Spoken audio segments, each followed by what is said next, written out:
Hey internets, it's Jake from Mini Terrain Domain, and this is All That Glitters, a Waterdeep Dragon Heist campaign taking place right here every Monday night at 8:30 p.m. Eastern. But you already know that because you're here. Unless you're watching later on YouTube, in which case, join us on Monday nights at 8:30 Eastern, where we play Dragon Heist every week.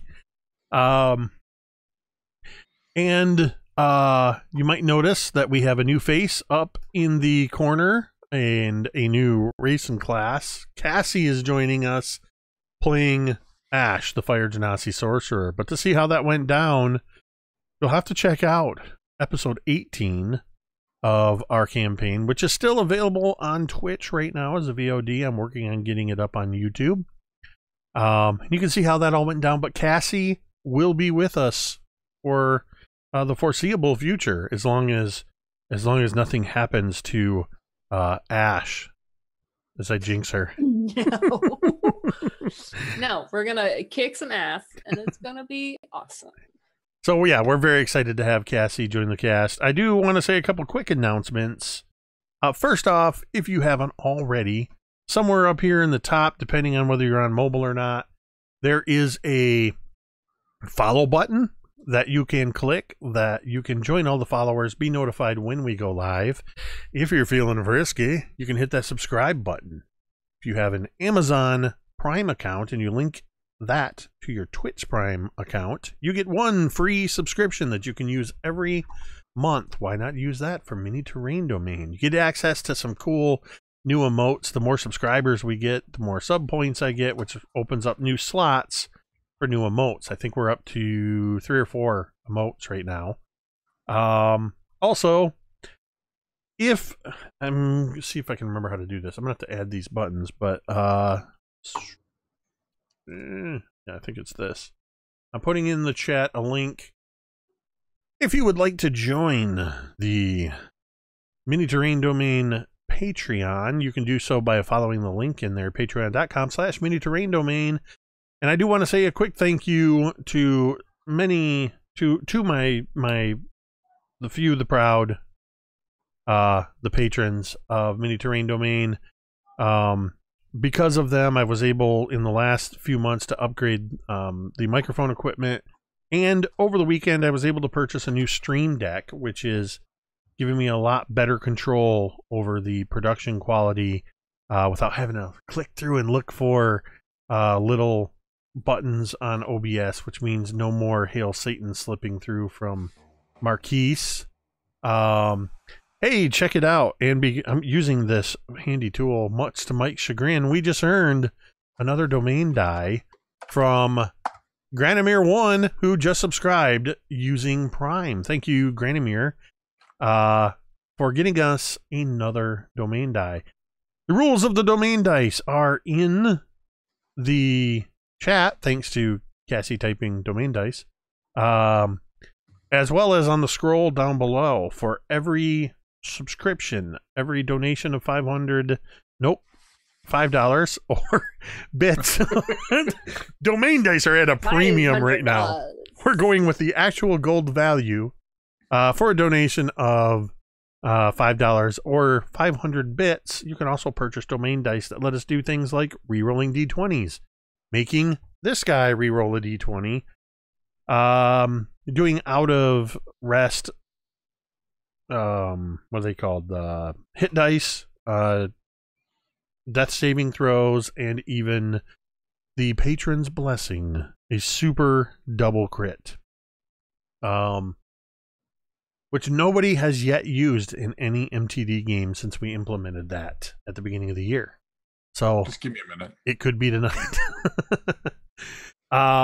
So I think that is about all I'm going to cover on the announcements. We do have, since we do have Cassie joining us new, let's real quick go around and promote what you got going on right now, and then we'll get Cassie's information added into the chat commands so that you can just type in her name and you can get all her links.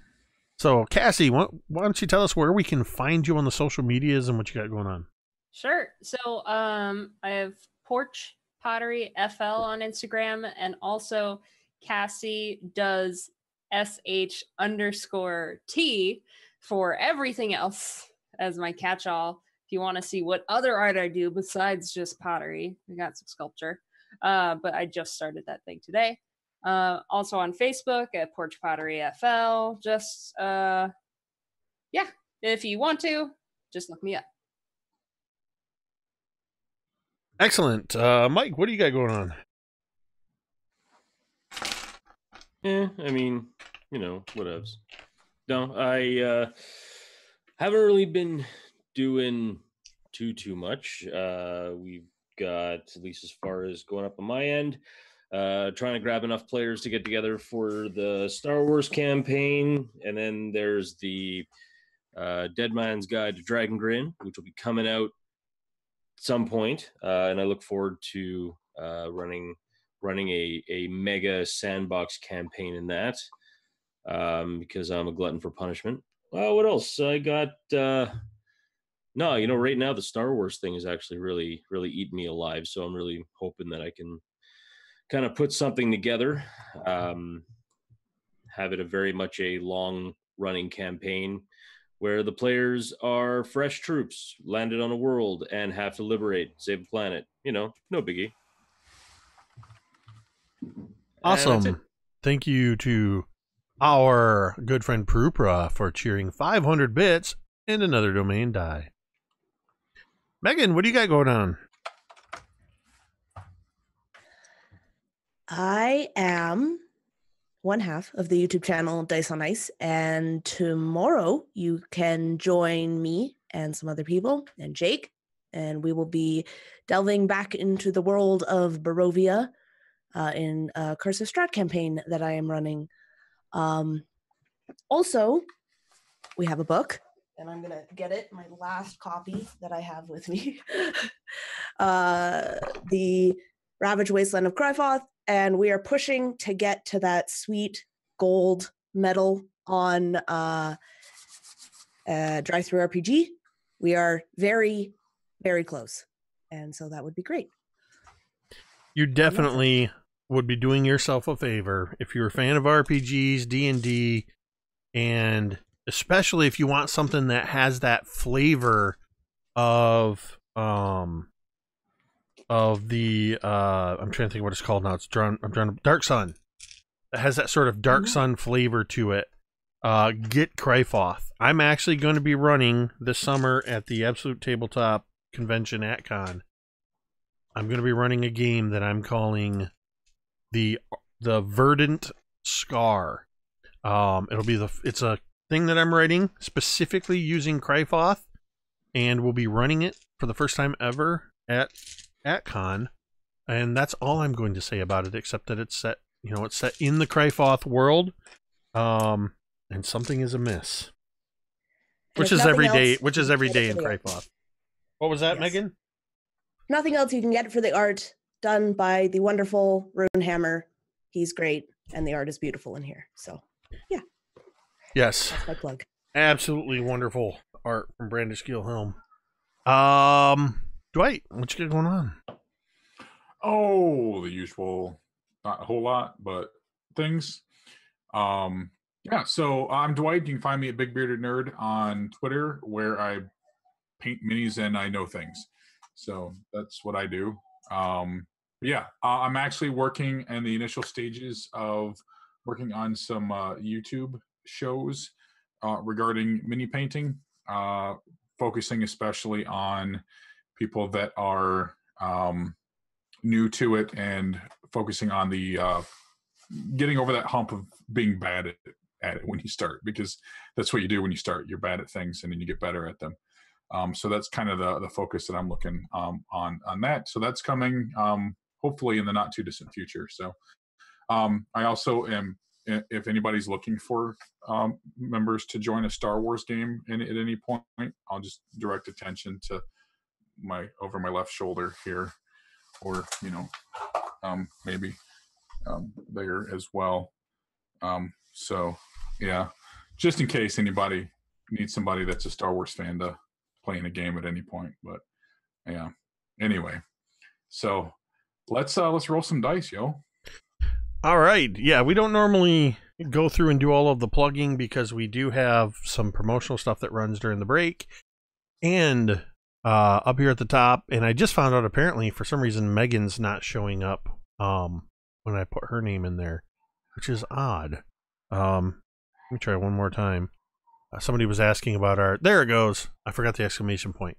So we'll get Cassie added to that, and but with Cassie joining, I wanted to go ahead and revisit this, definitely so you can figure out where you can follow Cassie. So with that, I'm going to turn it over to this guy, but first, Dwight. Oh, no, you didn't. Well, you kind of did. Slick, pulling a Megan, and there is one more domain die. You guys are going to tempt Mike into making us use these this session. So, turning it over to our not exhaled, our exalted Dungeon Master. I was having a hard time on Twitter tonight. That was great. No, I love that. Because at first I thought, oh, exalted, that's nice. But then I looked closer and I'm like, wait a minute. I wouldn't have noticed it if you had said something. Of course, first off, hi everyone, and thanks for joining us this evening. I'm really excited to be jumping into session number 19. My goodness, I can't believe it's been 19 sessions already. Only feels like 18 and a half. But before we jump into this session, I'm going to have one of these fine people give me a recap for 1 point of inspiration. Wow. I can't believe I actually have a volunteer. Wait, Megan's gonna do it? Yeah. I was looking away. I didn't see her volunteer so suddenly. Yeah. I know. You know, I'm proud of you. I just have a funny feeling I'm gonna die, so Oh, I'm gonna need it. That's pretty harsh, but okay. Look. Cool. Yeah, no, Gabe, sock it to me. Okay, so last session we were face to face with the Nimblewright that we had been tracking down and trying to find, and it was very aggressive. And it was a very intense battle. It almost knocked down a bunch of people, and it did knock down Anna. But thankfully, we had a savior, a fire genasi named Ash, who was just happened to wander by and felt like she needed to step in, which was very greatly appreciated because the guards certainly were not. And afterwards, we figure out that Ash is looking for a pottery guild. She is looking to do her time with it, and we said that we would help her after we got her a drink. And so then we went back to the tavern, and then gosh, I almost said Cantriel. Kiara. Forgotten already. Kiara got a message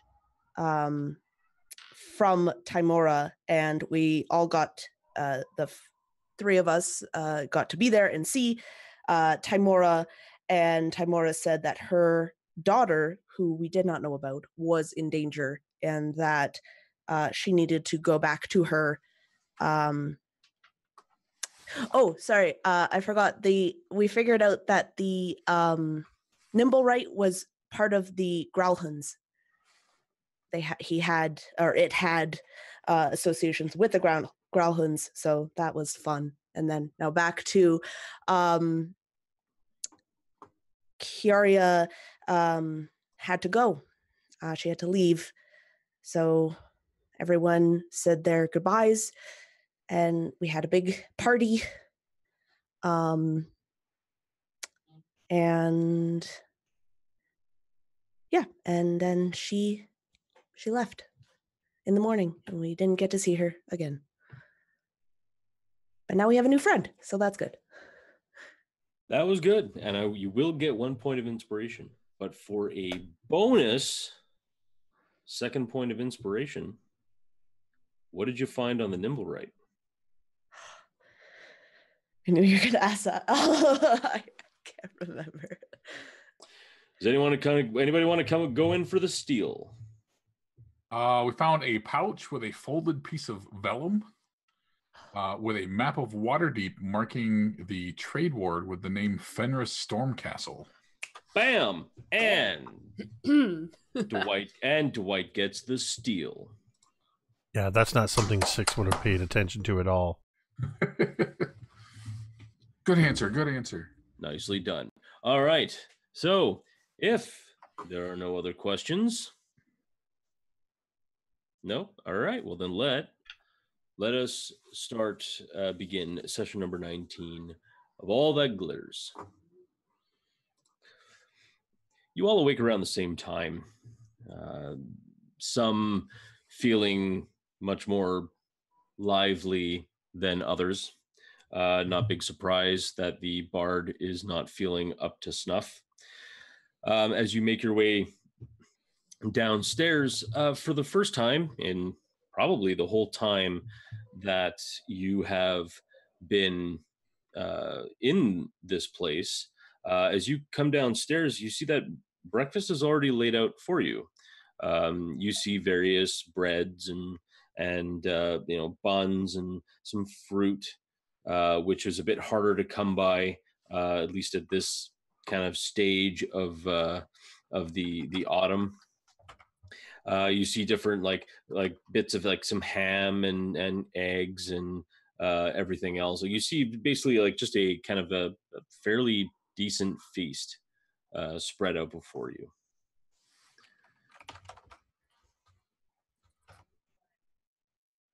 Now, as you all come down, what are you doing? Ash is wide awake. She got a nice, she was full from the previous night. She slept great, finally in a bed. It's wonderful. And seeing that food, she feels like she's starting to salivate a little. And she does hold back from just tackling it because she's like, this is not my home. And she's looking around for Six to ask permission before just diving in. So as I come down the stairs, I am not in any way, shape, or form my usual effervescent self. I immediately come down, I go make a beeline for the bar and go towards the cook who, as I'm stalling, I'm trying to remember the cook's name. It's something with an H. Can't find his name. I believe it's on the oh wait, Hellman. But keep in mind as you like exit and are in the common room. Oh, it's in the common room? Yeah, it's in the common room of your home. Like this usually never happens. This is why it's so strange that it's a whole breakfast spread in your home. Okay, slight retcon. I walk out of my room and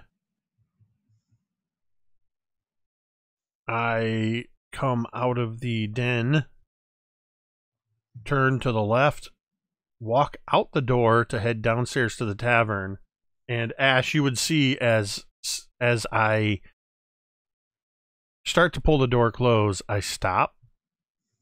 I take 3 or 4 steps backwards, back into the room, turn and look. All right. This is different. Is it? Can I have some? Is this like you guys are living the life? Holy cow! You did not do this. Oh God, no. Please, I don't.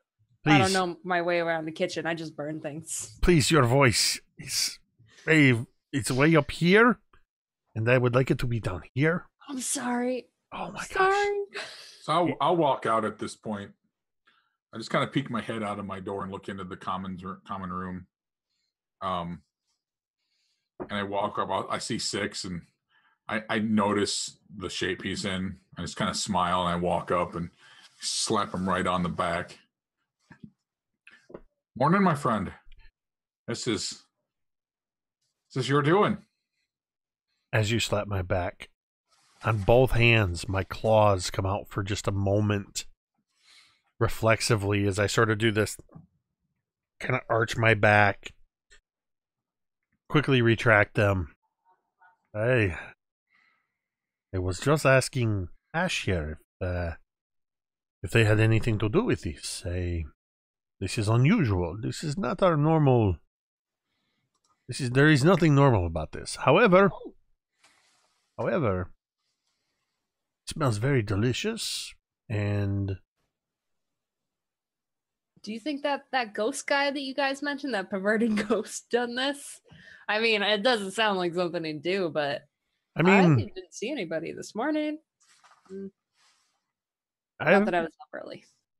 never paid much attention to Lef, other than, he does the occasional things around here. He makes a bed, he starts a fire, he turns down the beds, all that good stuff.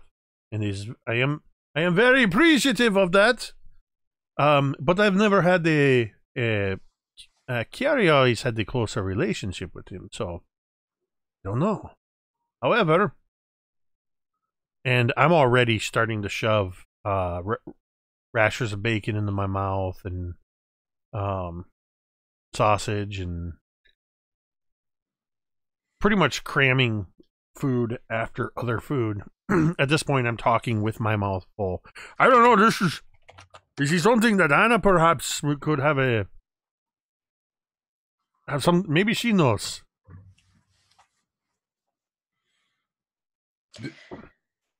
I think it's like right on cue. Anna walks out. Knows what? All of these. Six thinks you cooked. No. I would never make such a ridiculous presumption. I was thinking maybe she knew perhaps what if Lef had something to do with it. Right. Well, I think Lev would be the last person to talk to me, but I don't know. You mean maybe it's poison?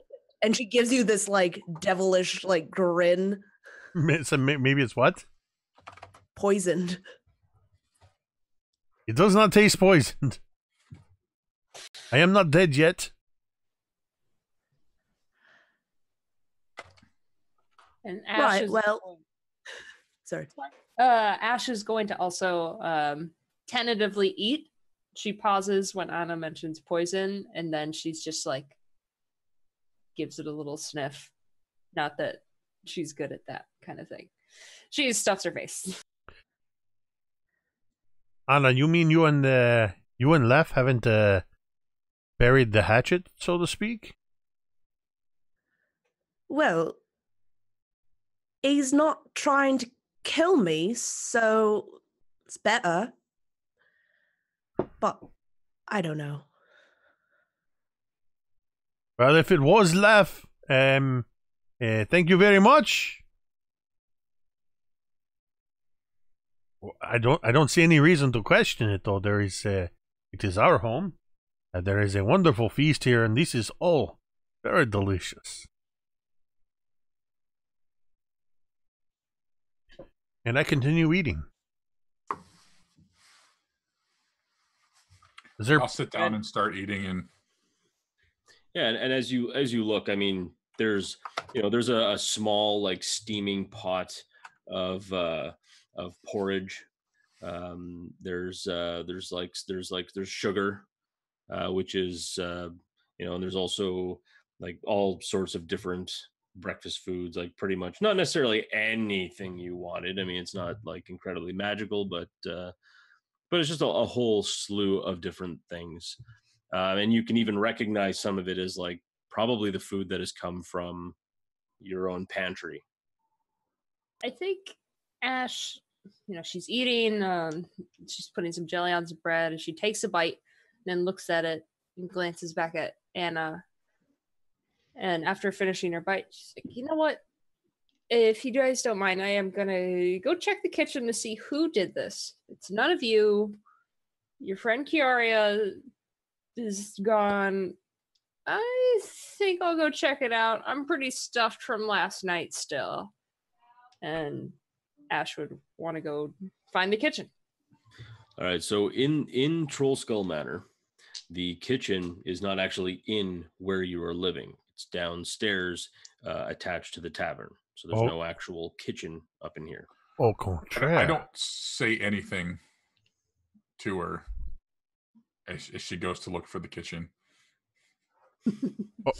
You're just going to let her go look for it? Yeah. Which at that exact moment, I'm saying, the room that you stayed in. I kick you under the table. I was just... Ow! What is that for?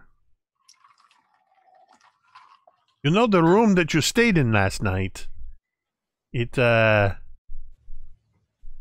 a lovely room, yes? The spare room? Yeah, it beats sleeping on the side of an old dirt road. Did you notice anything in the corner of the room?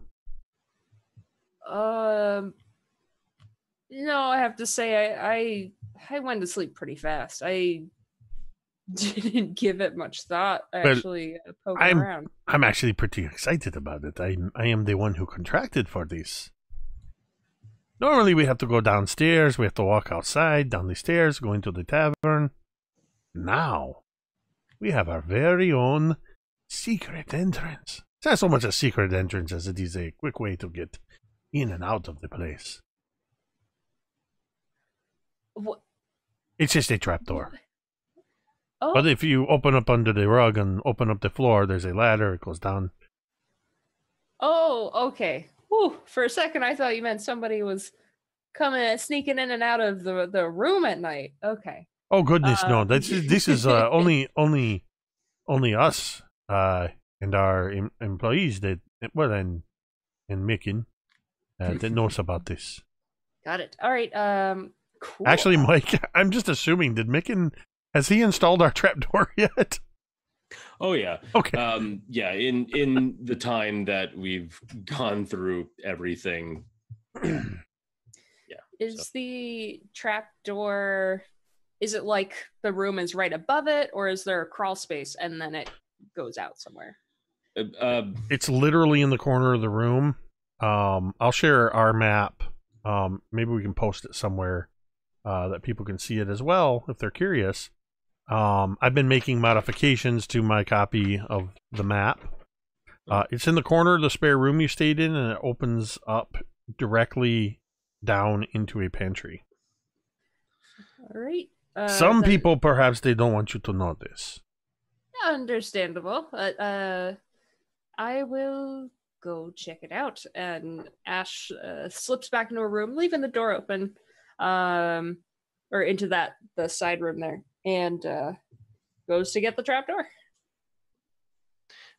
As you look down into, like you open the door, you see that it's a fair drop. It's probably about a good 12-foot drop down into the kind of darkened tavern. There isn't anyone there. You don't see anything in the in your peripheral field of view, at least from the trapdoor.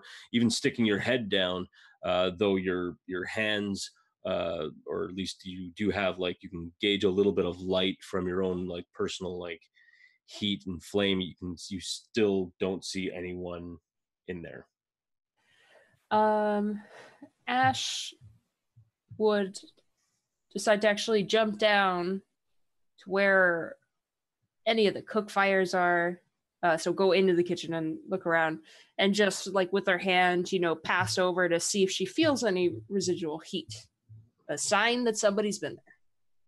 Sure. When you go to where the kind of like the kitchen would be, you do see some kind of like soft embers of the coals. So there was a fire here, but it has since eventually gone out.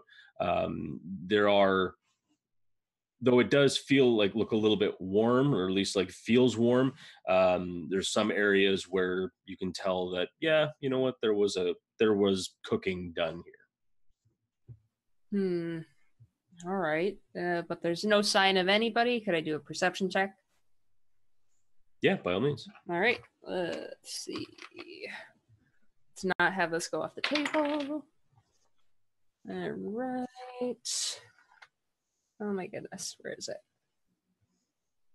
Cool. So 17. 17.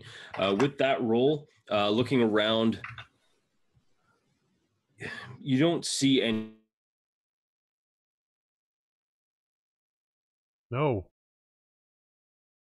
Maybe you see some footprints. There's no footprints. There's no smudging. No CSI random close-ups of fingerprints.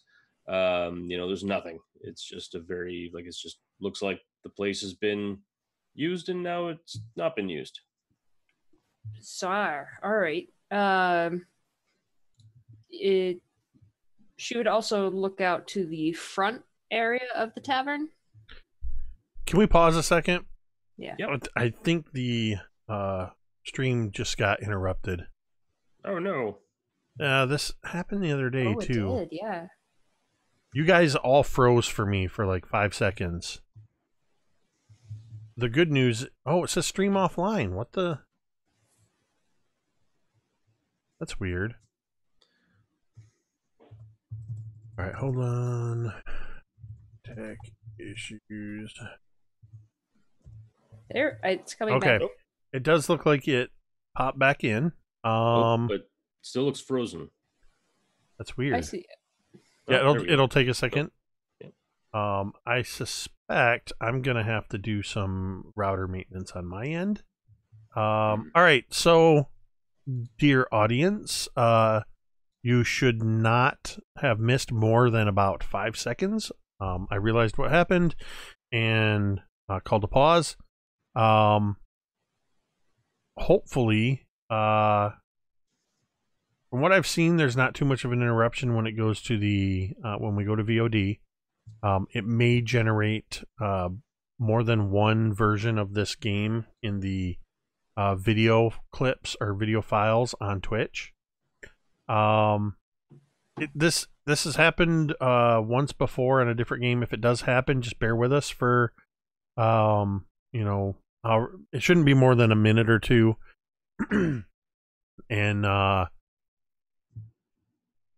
yes, Cheswick student says that it stopped right after this roll of 17 perception and you started to describe Mike. So we can pick up there, and I'll just call a halt if this kind of thing happens again. Please be patient with us. I will restart the router immediately after this game tonight. So let's go ahead and pick back up. All right, so good to go? Yep. Yes. All right. So Ash, looking around, saw that the kitchen had been used. There was clearly some signs that somebody had been cooking, but there's no footprints. There's no active fire. It's a little confusing. So quietly, she goes to the door that leads to the front room to take a little peek. As you look in the main area of the tavern, you don't really notice anything too much in particular. I mean, you see the standard, a bunch of tables, you see the bar area where the taps are, you see the front door that has a close sign, a wooden close sign in front of it, though as you're looking at it, I mean, it says open, but obviously it's closed on the other end. You see the hearth is cold. There's no fire in there. Yeah, I mean, it looks like there was no one here. Meanwhile, what are the three of you doing upstairs? I am eating bacon. Fair enough. Oh, actually, so you all ate the breakfast, right? Yes. Maybe. Okay, so I'll need Yeah. you to all make Constitution saving throws, and give me a sec because I gotta hang on a sec because I need more D12s. Give me a second here. Okay, so that's. I honestly, I'm trying to figure out if Mike's Yeah, I'm going totally total messing with BS. you. I'm totally messing with you. Don't worry, you'll all live today. Thank God I rolled a. Let me see what my con is. I rolled a 6. 23. Dang. 22. I'm sorry, 20. Nice. Unnatural 20. That's still really good though. But no, I'm just kidding. So what are the rest of you besides consuming the very delicious breakfast? I think that Anna, for a very long time, would be staring intently at Bevyn and Six for just a while. And then she seems happy with the fact that they aren't dying, so she would begin to eat herself, and she would, as she's eating, she would look at the fox figurine that Kiara had given her. As soon as Anna starts to eat and actually starts eating a piece of bacon or sausage or whatever, I immediately start going.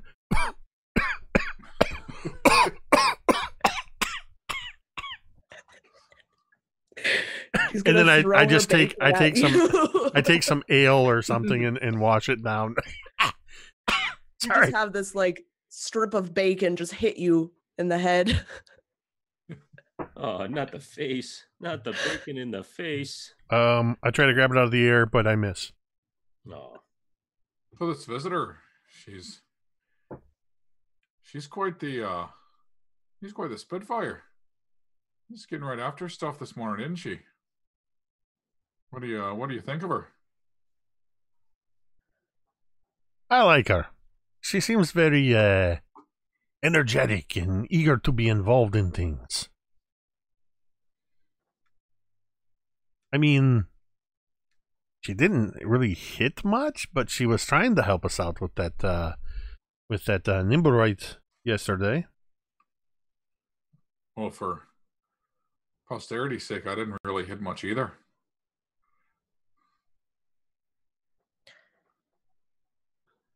Right, but I mean, I'm always suspicious of people who help too much. Do you really think she's here for the guild? I don't trust anybody on face value, but she helped us, and I think we should help her. And I think we'll figure out if she's telling us what's for, and if not, we'll figure that out too.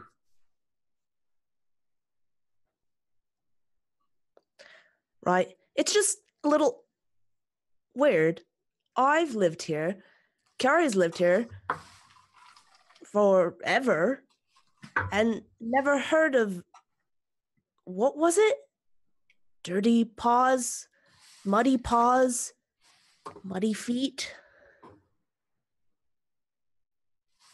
It's not something I'm familiar with. There's plenty of secrets that run about. Or maybe she just got bad information. Oh, I hope not. Just coming all the way out here to Waterdeep for nothing. Well, you're right. I think we should keep a close eye on her. I mean, she already knows about our trapdoor. And she would look pointedly at Six. I did not realize it was I mean, she stayed in the room with it. She wanted to go to the kitchen. I told her the shortest way to get there. Right. Well, next time a thief is coming to rob us, why don't you just tell them where the safe is instead of having them look for it? I never said a word about a safe. Now you've said the word about the safe. Now it's out there. She would just, Anna would just shake her head. You are so worried. I find it interesting that it always seems to be the thieves that are the most worried about who is going to steal their stuff. Right, because we've stolen things. We know how it's done. And we know that people do it. But then if you don't steal things, you won't have to worry about other people like you stealing the things that you've stolen. Right. Well. So, should we help her then? Try to find this Whatever. dusty hands? Right. Find the dirty fingers. Well, let's clean up this breakfast and see if we can find her. I will grab a handful of sausages and head towards the trapdoor.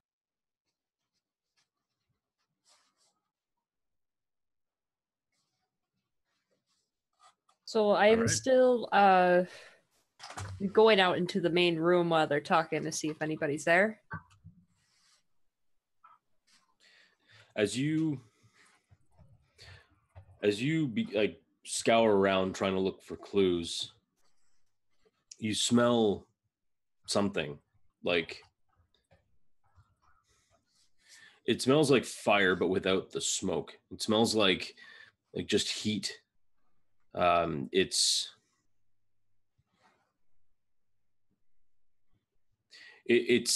something in you that kind of feels like it's like a familiarity, but it's mixed with kind of a dread. And as you kind of move and search around towards the hearth, it still feels this gnawing sense inside you. It feels uncomfortable, like someplace you don't want to be. And the hearth sparks. This wild gout of flame shoots up into the hearth, and actually you can see how the fire begins to curve and curl out of the hearth, and it looks like it's coming towards you. Oh, Christ. Oh, nope.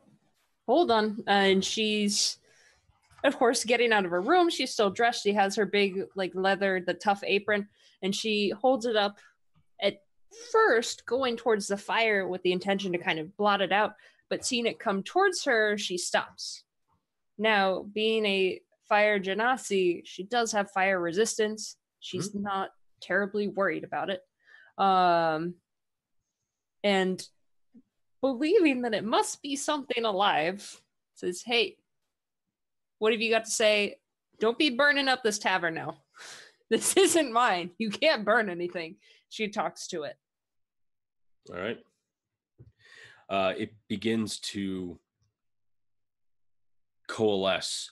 At first, it actually begins to move around you, but then as you kind of talk to it sternly, it kind of shrinks back. It begins to kind of form into a roughly human-shaped kind of sculpture, but of flame.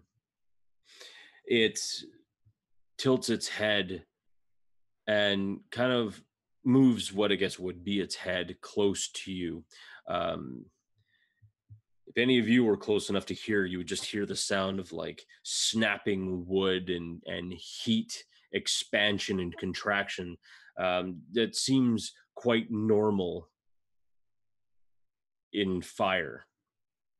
But of course, for you, Ash, this is a language that you are familiar with. This is the language of the Igni. It looks to you. Why have you come? abandon your pursuit. Pottery does not befit someone of your bloodline. Ash looks at it as it comes around. She hears the spit and the crackle of the flames as it speaks to her. She just narrows her eyes at it a little bit and she stares it down. Because this is something that my powers can be worked through. Who the heck are you? Who are you to say that my pursuits are bad or not? I don't know who you are. And she just kind of gives a little once over. The fire reaches out an appendage that you assume would be an arm. And as it does, it almost seems like it hits a wall. It's from you, it's about 6 feet away from you as it's speaking. But as it reaches out its hand, you can see its hand kind of beginning to extend further and further from what a normal human arm would kind of like its stopping point. But as it gets to within 5 feet of you, it seems like it hits this wall, and you see the fire going through this looks like this imaginary bubble of yours, and you see now these long black pointed taloned fingernails and this deep reddish skin. You see huge like golden bracelets kind of coating its wrists and up its forearm as it reaches toward you. And it kind of just stops for a moment. And then it just kind of pulls back and goes into fire again. You are better than this. I will speak to you again. And you see the whole fire form like kind of almost fold up and go back into the hearth with an explosion of spark and ember. It snaps and then goes back as a lit hearth, as it may have always been or may have not. Ash just stands there for a moment, wondering if in the back of her head that might have been her father. However, anger flares and she feels like little bits of flame, little bit of heat kind of licking at the ends of her hair for a moment as her eyes glow red, just anger just bursting for a moment. Then with a deep breath, she spits at the fireplace, annoyed, and then she goes back into the kitchen to the trap door to try and haul herself up.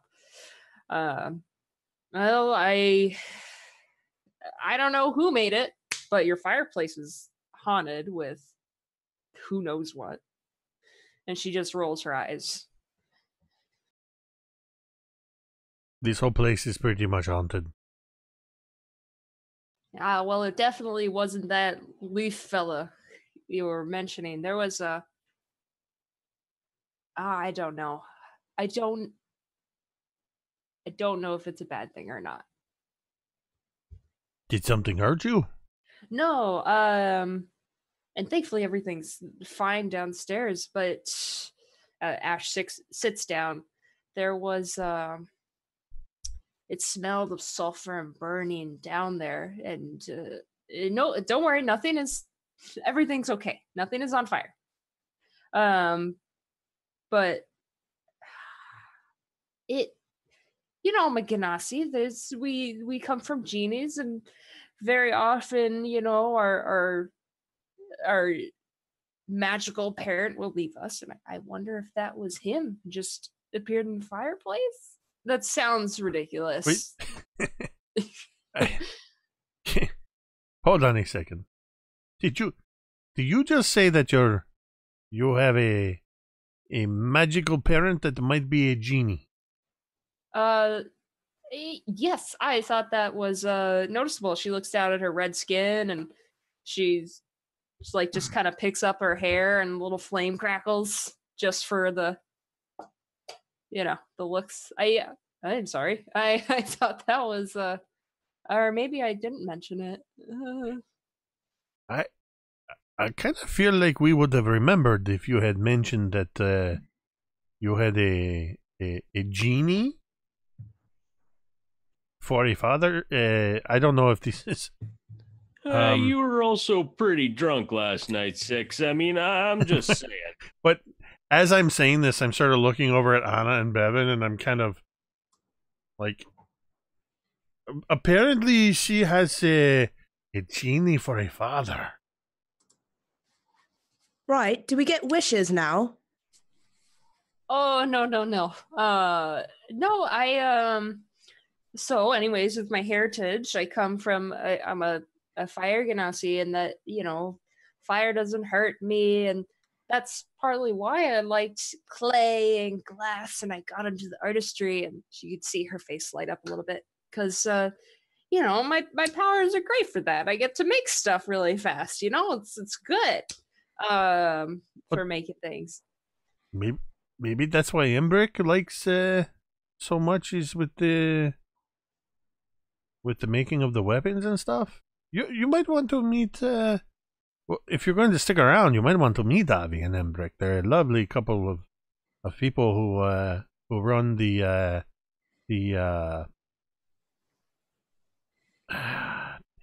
Steam and something across the street.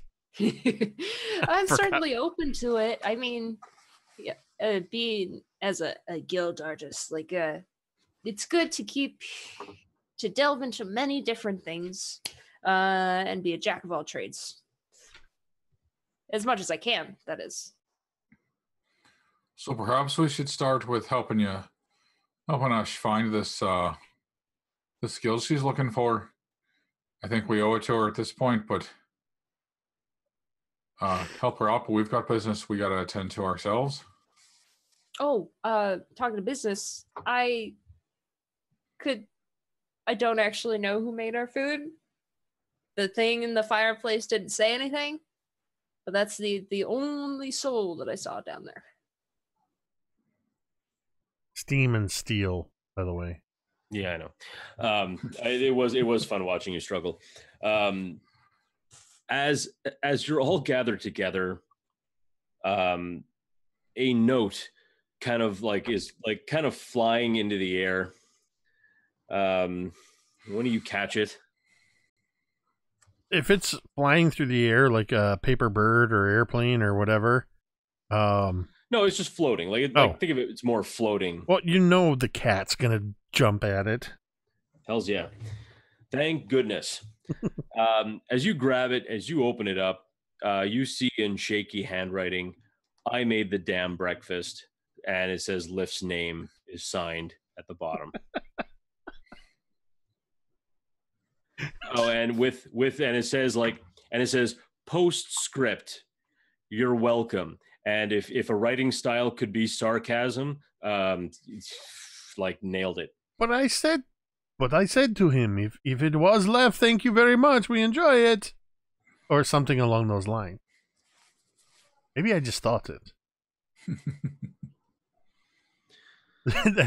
I feel like that's the DM saying these guys spent a damn hour trying to figure out who made breakfast. I mean, April Fools! The entire day is open to you.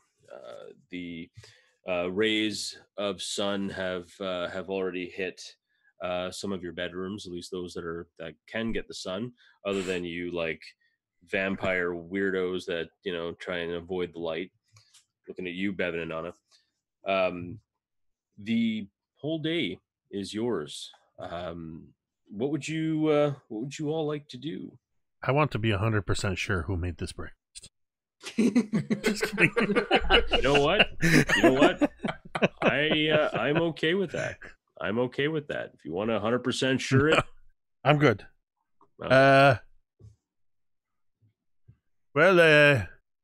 I think, as Bevyn said, we would love to help you find the grubby mittens, whatever it's called.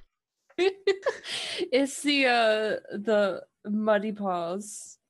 Muddy paws. Yes, and I would absolutely appreciate your help. that would be wonderful. And believe me, in return, I'll happily, make some stuff for your tavern. I can definitely whip out some nice fat steins for you. Ooh. You say this is a guild? Yeah, absolutely. I mean, she reaches into her pocket and takes out the letter just to show the name, and it's in the mercenary. I forget. I know you guys told me last night, but it is. Yeah, it should still be here. I mean, this is usually an annual thing that we do. Being sent down from a Baldur's Gate guilds. And they have come back, right? The people that went? Some do, some don't. I mean, that's a fair enough question. Usually we get letters saying some choose to stay, but still they send along like the techniques that they've learned, because it's supposed to share information so we can better ourselves. We have a good trade agreement. Some stay, some don't. Well, from my understanding, the guilds around here, they all know each other, so I think that's the best place to start. All right. Well, I'm ready if you are. She goes to grab her things from that little side room that she had stayed in. It might not be a bad idea to go to Steam and Steel. Sure, why not? If anything, I'm sure they could point us in the right direction, and who knows? Maybe I could get my hands dirty in some iron. And she happily makes little fists. She's ready to go. All right. Yeah, I pretty much already dressed. Just slap on the rest of my armor and sword belt and such. I'm not going out on these streets anymore without having a sword at my side. Wow, it's almost like you're paranoid or something. These are very dangerous streets. Nimborites and assassins and runaway dinosaurs. I'm sorry, assassins? Oh, goodness. Nobody mentioned there's assassins coming after you guys. Well, I did not say coming after us, per se. Ooh, I guess I have to admit, I've been in Baldur's Gate, but I didn't anticipate how big Waterdeep was going to be. Waterdeep is huge. Oh, goodness. Yeah, I mean, technically it's a medieval fantasy city of 2 million people. So, I mean, even you've heard how big it is. Yeah, you can imagine that it's a big city, which basically only through magic has this many people been allowed to stay in such a place without the entire city coming apart at the seams. Although, don't get you wrong, nature has tried several times to destroy this city, but in the end, the city has always kind of stood. As you gather your things, gather your party, so to speak, you make your way down to down the stairs and out. You can already hear steam. You can already hear Embrick's hammer going down onto the anvil, kind of ringing out like a chorus bell across kind of the slowly filling up Troll Skull Alley. You see people beginning to oh goodness. You see a lot of people starting to filter in and out with people kind of wanting to start go about their day. You see servants with baskets, and many of them are carrying notes, looking to kind of get their shopping done. You see people going to work. It's early in the morning. It's probably around 7 a.m. at this point. So yeah, as you make your way to Steam and Steel, you can see Avi, and now Ash, you can see both Embrick and Avi. You see a large, well-muscled fire Ganassi hammering on a kind of holding actually a blade barehanded as he is hammering it like red hot, and he's just kind of hammering it into shape. And as he's doing it, beside you see a water ganassi kind of going into this kind of rain barrel and pulling water out and just flecking it onto the steel to kind of cool it, but keep it kind of still red hot and malleable. And just this cloud of steam every so often will kind of burst forth and go up and over the rooftops. They currently do not notice you.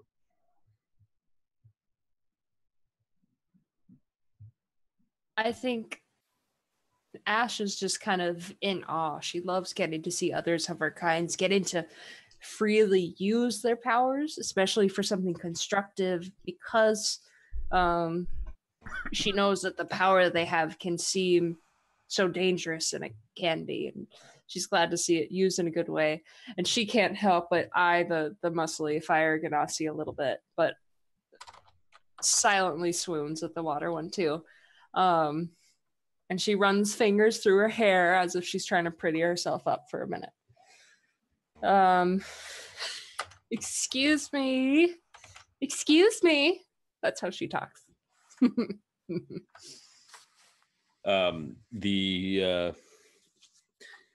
The water ganassi kind of stops for a moment and looks over.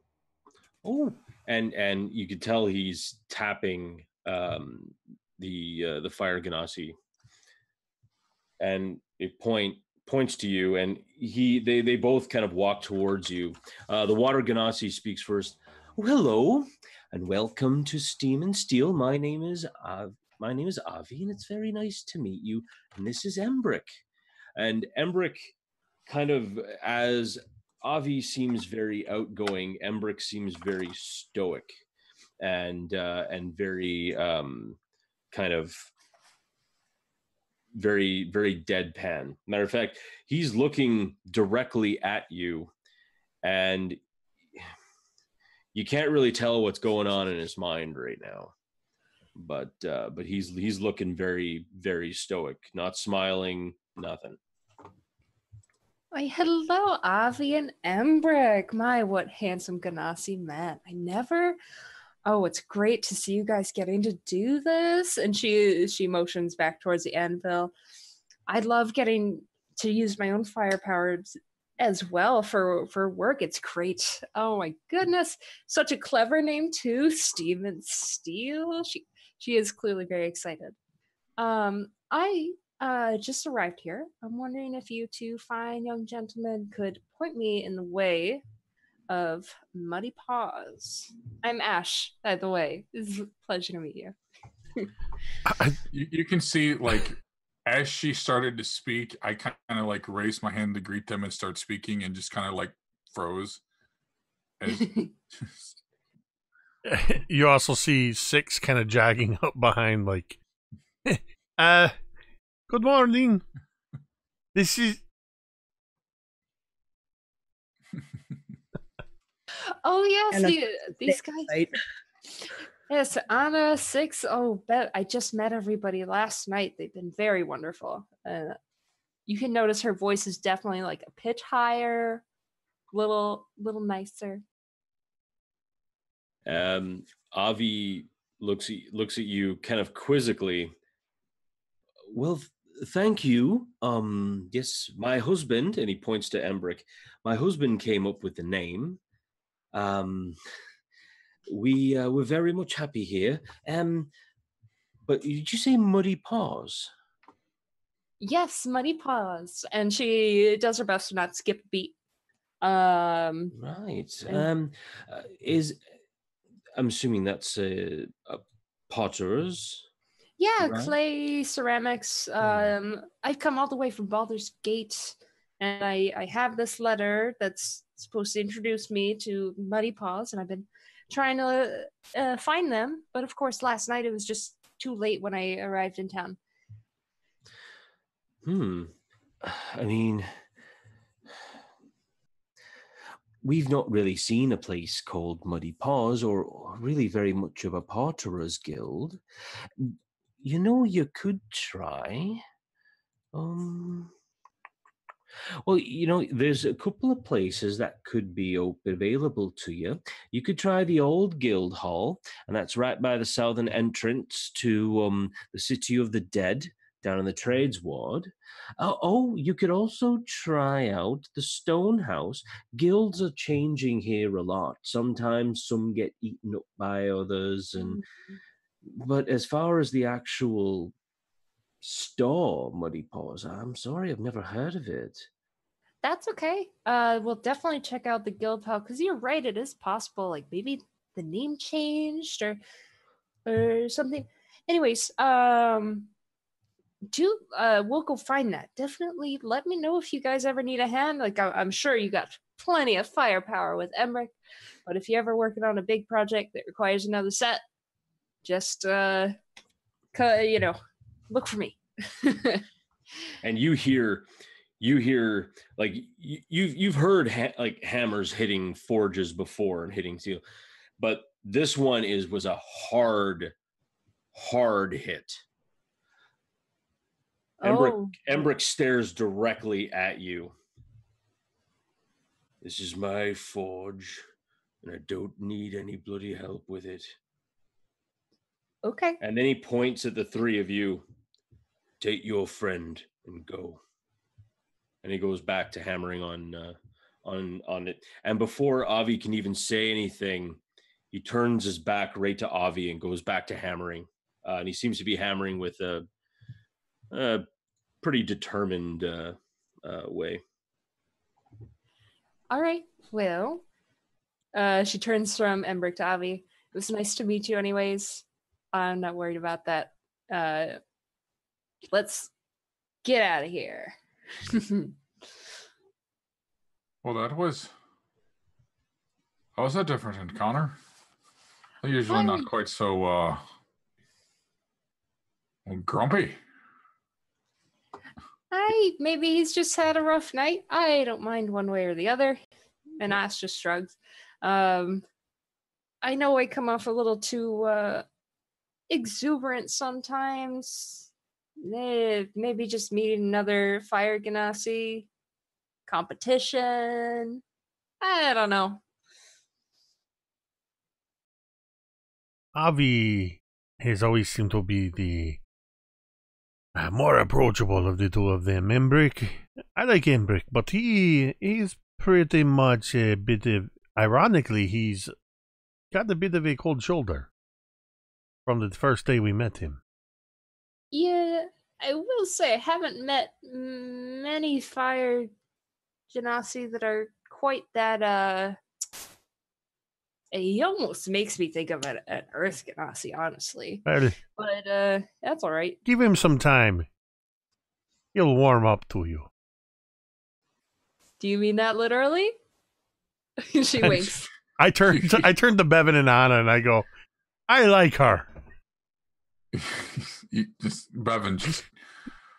I think Anna just does the exact same thing. Ash, you'll stick with us. I think you and I are going to be really good friends. Oh, absolutely. Absolutely. I will. All right. Well, it was the one thing they did say that was, I should have thought of this too. The Stone House is like where we go to talk to the guilds. And what was that guy that we talked to in the beginning that told us that never-ending list of all the guilds? Bloxley, Featherweight, Feather, Kettle, something. I have it written down too. Hold on. It's okay. Hold on. It's I got it right. I have written down Broxley Fairkettle. Well, that's a correct, sir. So yes, it's Broxley Fairkettle. He seemed to know who all the guilds were, so he may be the one we want to go talk to. And is the Stone House? Yeah. Is the Stonehouse the place with all the maps where we Yes. go to? Yes, it is. It is. Yes, I know. You're just like, oh yeah. Anna, I've never seen you so excited to go to the so excited to go talk to somebody before. Yeah, you obviously, Anna's like demeanor just perks up and she gives Bevyn this like grin.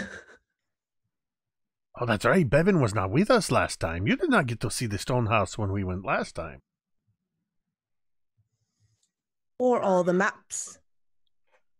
Wait, maps? Right. The Maps. plans.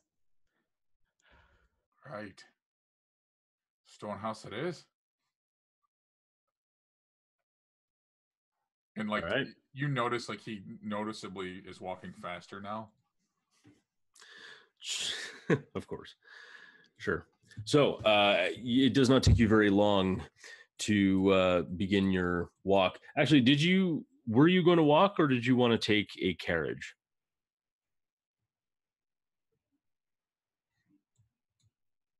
For speed. So if you took a carriage, it would probably take you around, with traffic, I don't know, 10 minutes versus the half an hour. Doesn't matter to me. Yeah, I think Bevyn would be looking for the walk for walking off the remnants of his hangover at this point. I'm pretty sure with the amount of bacon you consumed, your hangover is just but a distant memory, but that's fair. How about the rest of you? I'm perfectly fine to be walking. Okay. Same. Yep. The walk is nice. While it does seem to be a lovely morning to begin with, it does start to get a little bit darker outside. The wind starts to pick up, and it almost seems that as you are walking down, people kind of get that, oh yeah, it's that time of year, and they begin to bundle up into kind of heavier jackets, or they begin to kind of hold their hats down as they make it through the wind. It is now the windy season. This is actually a thing because it is autumn. So there's going to be some things about the windy season that is going to affect you mechanically. If you try to make a perception check that revolves around hearing or listening, you must do so at disadvantage. If you're using a ranged weapon, you do so as disadvantage. And of course, if you try to use a torch, yeah, okay, good luck on that. So, hey, isn't D&D fun? So as you guys continue walking, the wind is just bad. Like it funnels down into the different streets, and you can see now that the streets are they're just wind tunnels. The higher buildings are now like just kind of pushing against you. As you begin to walk down, you get past the market.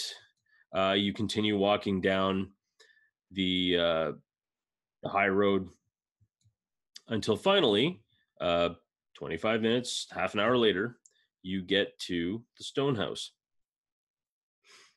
The building is open, and there are people coming in and out. You can see through the open doors that Micken is kind of in there, just kind of going through some stuff. What'd you like to do? Hello, Micken. He kind of looks over, kind of gives you all right, come on in, and he's kind of like waving you lot in. I like to think that my fur has, like, on one side, it's all pushed over, windblown, since I'm of the Maine Coon variety. So I'll give a kind of a, vigorous shake, and then Hello, Mikin. It is, how are you doing today? Doing all right. How's you like your trap door? Is it to your liking?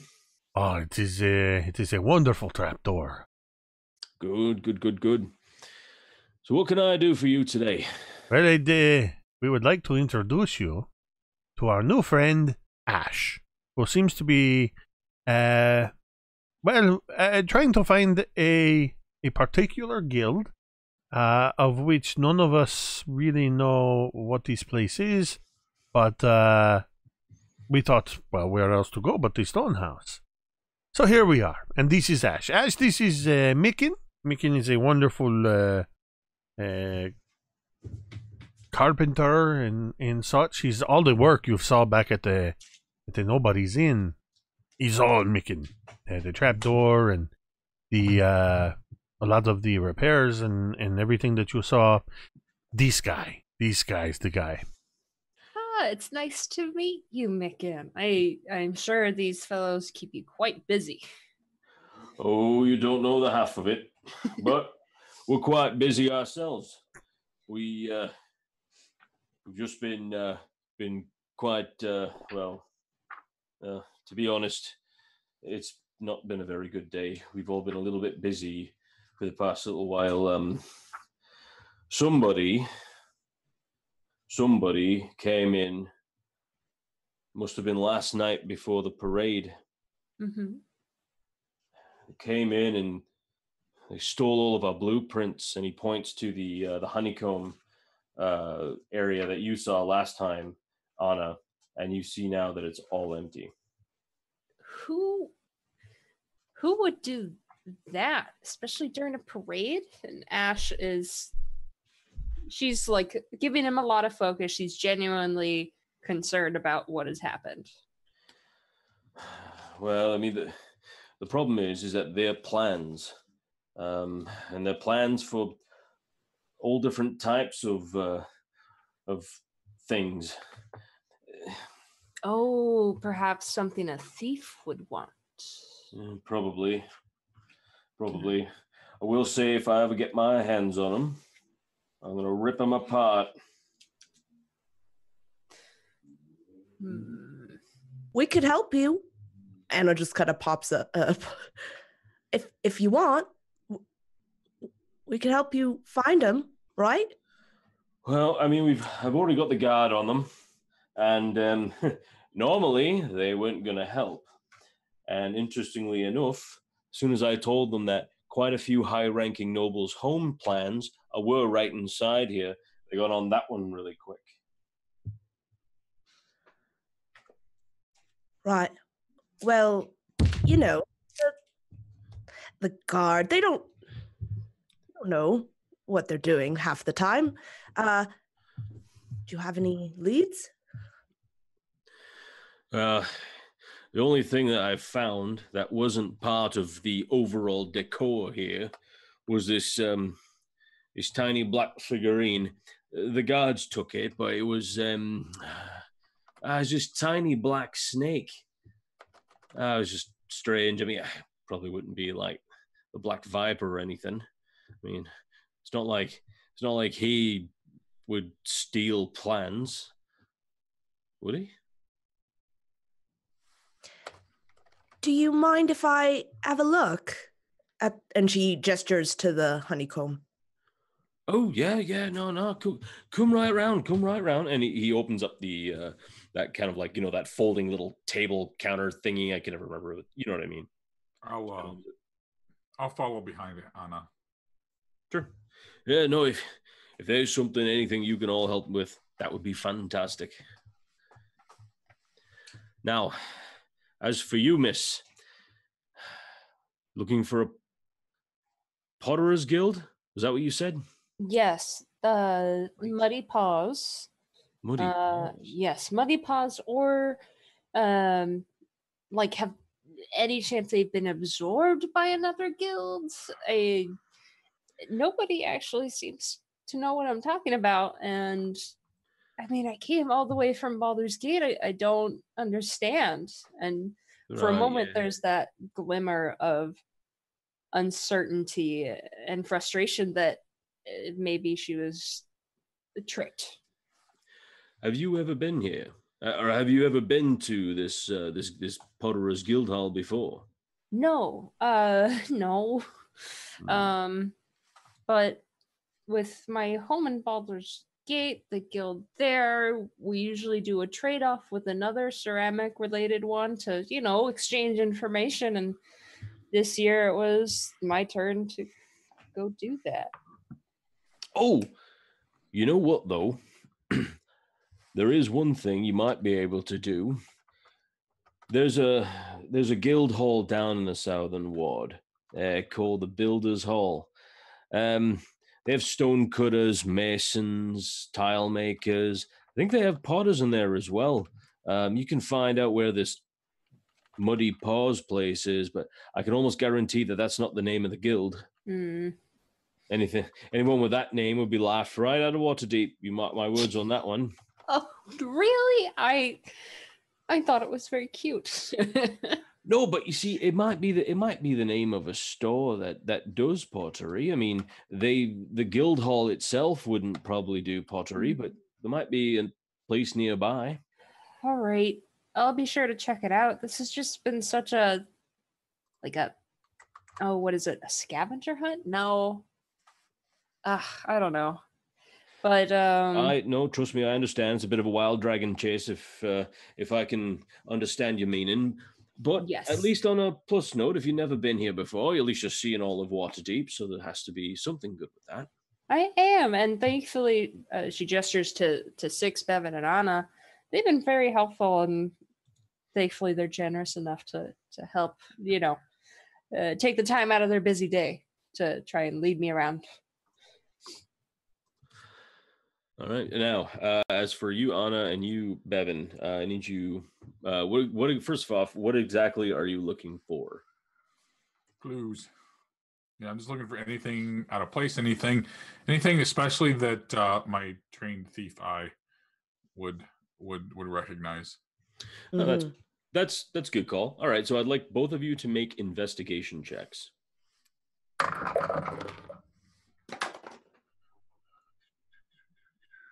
18. I also got an 18. Okay. This thief is good. I mean, really good. Normally you'd be looking, they would have something, a piece of clothing caught on a nail, the barest scrap of thread. And for a while, you don't really find anything. However, you do find, eventually, a small piece, just the barest, tiniest little piece of what looks to be some type of a paper.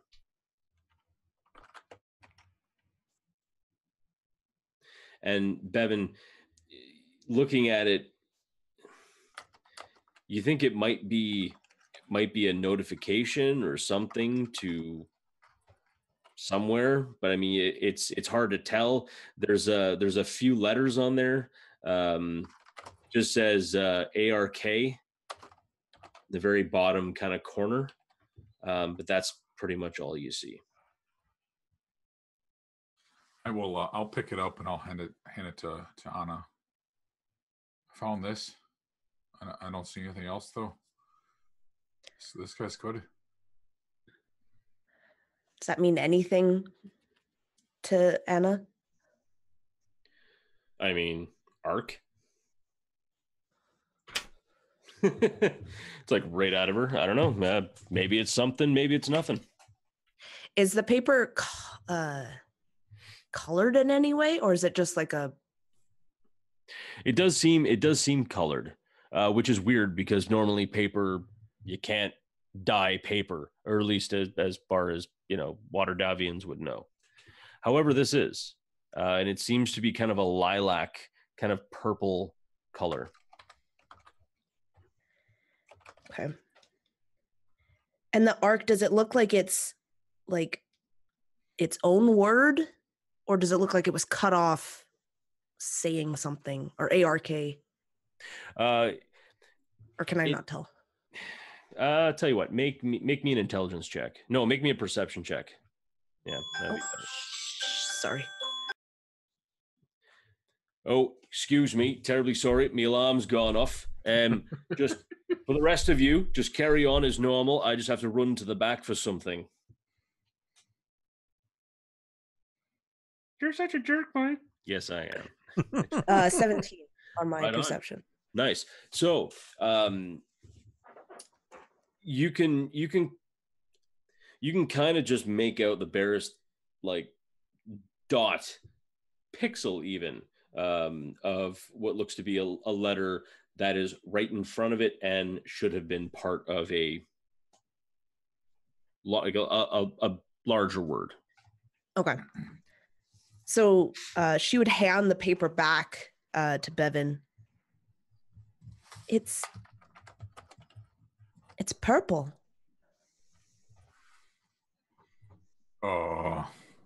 Yeah? Does that mean anything to you? Paper usually isn't purple. Right. Paper's not purple. Right. Foiled by the purple. Foiled by the purple paper. Next time on Nancy Drew. This purple paper is problematic. Please. Okay, you're done. Problematic purple paper. So, I will. Well, no, because he's out in the back. So, really we don't see anything else. No. For now, I mean, everything just seems. Yeah. So when Micken comes back, I want to ask him a few questions about what happened. So. Sure, not a problem. No, he was always there. I was just being Okay. facetious because Megan's alarm went off, and I was just going with it, Mike. So nice. So Micken, can you tell me a little bit about what happened? Did anybody see anything? Do you know when? Any details at all? I went and talked to a few folk around, but there wasn't very much. I mean, everyone was watching the parade. That was the other thing that was weird, right? I mean, we're not 100% sure if it was in the parade or during the parade, or if it was at night. We think it was at night. At least that's what the guards were thinking, because there was too many guards, too many witnesses to see who would have gone in if someone did. There's only this way, and there's a couple of windows in the back by some of the other officers, but they were locked up tight. So I couldn't think of how, unless it went in by magic. But even then. Oh, sorry. Ash can't help but pipe it up. You sure you didn't make a trapdoor of your own? No, see, originally I would have thought about it, but I mean, there's a staircase here that goes right to the basement, and basement's secured. So it's not like there was anything in particular standing out. I just don't know. I mean, 1 minute, everything was fine. Next minute, it's gone. Everything's gone. And does this mean anything to you? And I'll hold out the piece of paper. Have you seen paper like this before? Or these letters mean anything to you? Yeah, okay. I mean, well, there's that one tavern nightclub place that most of the folks that come visiting like to go to. You know what it is, just up the road a bit. The Underdark, that's it. I've never seen this before. I mean, I don't know if any of my workers dropped it or not, but it's an idea. Go in and have a look, I guess. The Underdark, you say? Aye. So It's a drow tavern. I gathered. Anything else you can tell us? Is that all? Is that all, or? Well, I would really like them back because if it turns out that most of these folks are getting word that I can't keep control over these plans, I'm not going to have very much of a business, and this guild is going to fold over. You know, Well, we'll Bevyn. do our best to find it. No, Bevyn. That the purple paper. There is somebody that we have dealt with once or twice before that specializes in purple items. As I'm sort of stroking the purple feather in my hat. You remember old Zoblob? I mean, it's been a few weeks since we were there. But everything in Zoblob's shop was purple. Perhaps Zoblob would know where a purple paper like this perchance came from.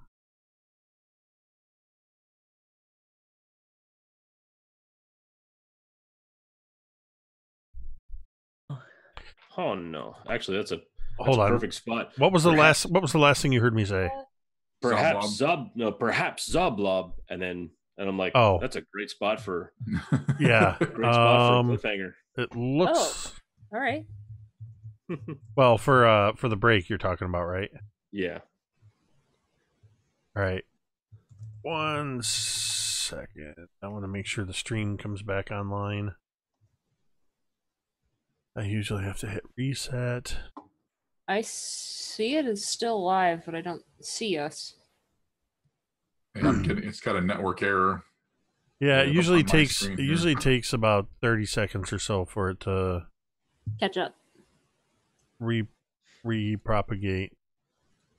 The good news is that I record locally while it's streaming, so there's minimal disruption. Yay! Come on. I'm still showing that it's actively streaming. So it's taking Twitch. It's weird because my router will cause a disruption when the furnace kicks on, but that's usually only Wi-Fi, not... I wonder if this is a Twitch connection, because I'm not getting it up on... It's showing you as completely offline at this point. Oh, there we go. Nope. Yay, it's back. Here we come. All right. It'll take a second. Looks frozen for the moment. Okay.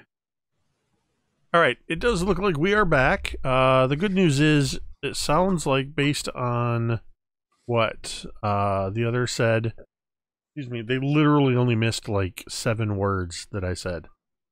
As I said, I did say perhaps old Zoblob would know where this purple paper came from.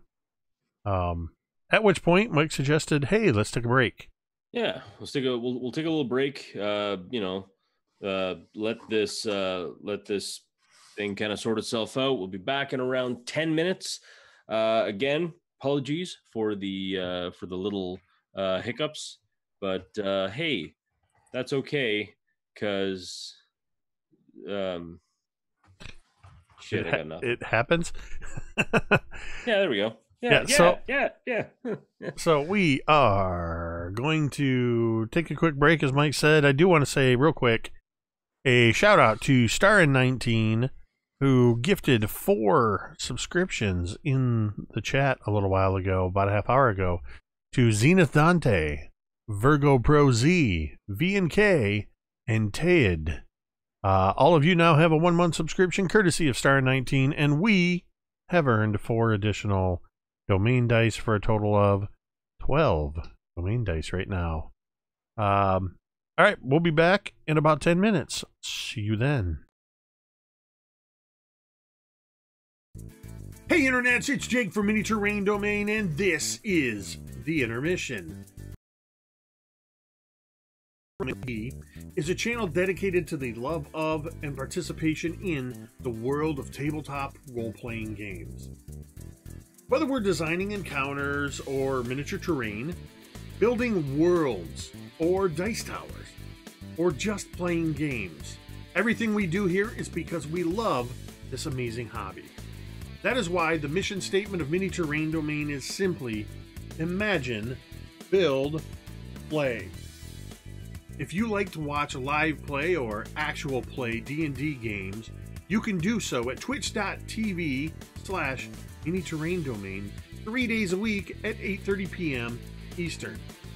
On Sundays, you can join us for Cult of Personality, a long-running campaign set in the Tomb of Annihilation adventure setting. On Mondays, you can join us for All That Glitters, a Waterdeep Dragon Heist campaign guaranteed to be epic proportions. And every Thursday night, you can join us for Dawnbringers, the Forge of Fury. This is a series of mini campaigns going across the gamut of several well-known modules. Season 1, which is available on youtube.com/Mini Terrain Domain, took place in the Sunless Citadel, and Season 2 is currently taking place in the Forge of Fury. If you can't join us in the chat for our live shows, that's okay. You can usually catch the roleplay, or rather the replay, on YouTube just 2 days later. If you're a fan of what we do here and you'd like to support what we do, there are a variety of ways you can do this. First, simply follow the Twitch channel or hit the subscribe button on YouTube. Next, make sure you follow all of the participants of each game or show on their various social media platforms. To do this, if you're watching live with us on Twitch, you can simply type an exclamation point and that person's name into the Twitch chat, or on YouTube, you can look down below the information bar and all of their links can be found there. Finally, if you would like to provide monetary support, which flows right back into the production of the channel so we can continue making great content, you can join the growing list of patrons on Patreon. Additionally, you can also use Ko-Fi or Coffee to buy a coffee or two. I like coffee. But the absolute best way to support the channel is to follow and subscribe on Twitch and YouTube and join us in the chat. If you have an Amazon Prime account and you link it to your Twitch account, you can subscribe to one channel per month absolutely free. No matter what you decide to do, we are just happy to have you here. Thanks for watching and stay tuned for more great content in just a few moments. Remember, metadata!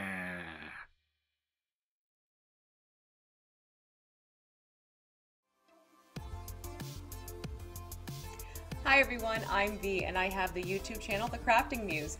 Please be sure to go over there and check it out if you too would like to learn how to make some tabletop terrain, paint miniatures, as well as some game accessories. I'm always happy to have new subscribers over there.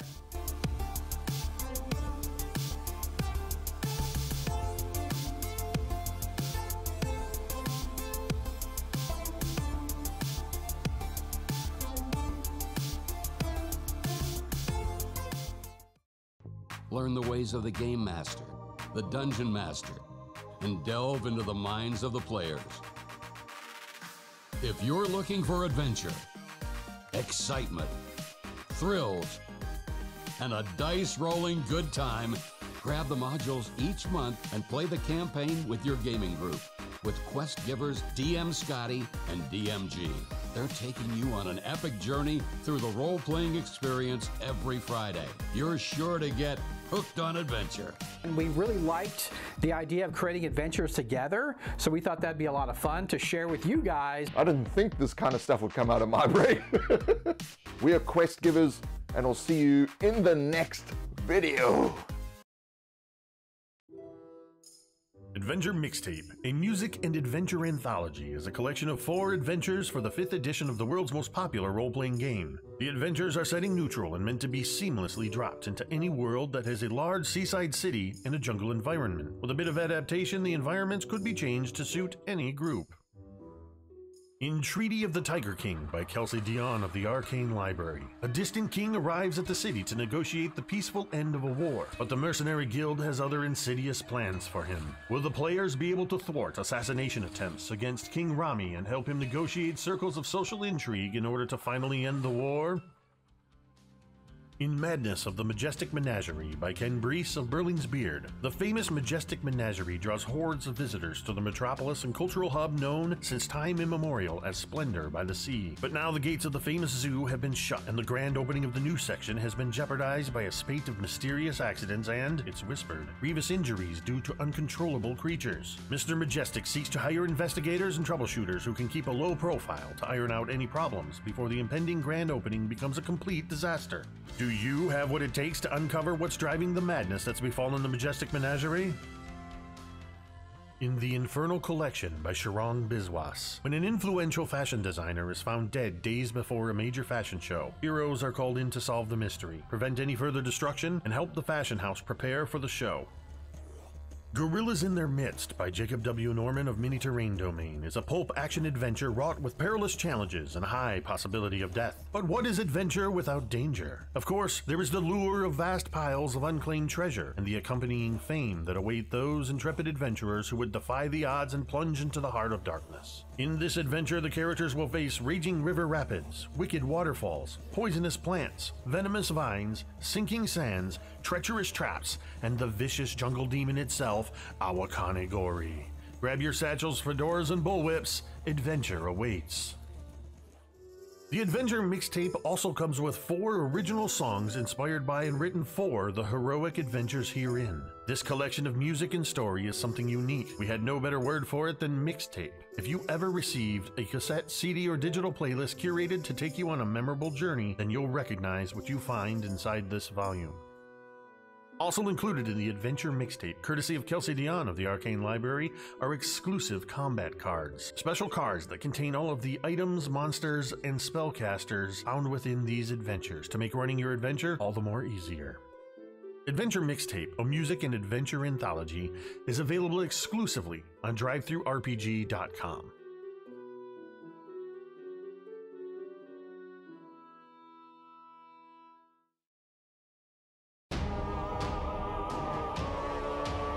Cryforth, once home to the most wondrous kingdom the world had ever known, blasted to nothing in just a fortnight. It is here that the fiends of hell walk among us. It is here where all things die. Welcome to Cryforth. Demon invaders roam the landscape and have conquered all. The world is a ravaged and wrathful wasteland where the old world lies buried beneath the blood and sand with its gods and its secrets. Water is fought over with blood and steel. Compatible with the 5th edition of the world's oldest fantasy role-playing game, this book contains all new character creation options, including all of the familiar classes with new aspects befitting the ravaged wastelands of Cryforth, along with new backgrounds, subclasses, spells, feats, and so much more. New races will allow you to play as the Cursed Ash Elves, the Forsaken Humans, the Primordial Incarnate, the Proud Orcs, the Reptilian Suri, or the Infernal-Blooded Tieflings. New game mechanics such as blood, grit, and effort give your games an intense focus on lethality and survival. Numerous role tables full of ideas to help bring your games to life. Featuring incredible thematic art by Brandish Gilhelm of Runehammer Games, as well as Lloyd Collins. The people of Cryforth are not heroes. In Cryforth it is courage just to survive. Will you rise to face the tide of demons, or will you succumb to the hostile elements? Available now on drivethrurpg.com.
Hi, everyone, and welcome back.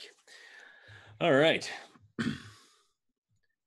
So, you have all been kind of got this idea in your head about possibly visiting Old Zoblob, which it's been quite some time. So as you kind of finish your thought, Six, Bevyn, what do you think about this?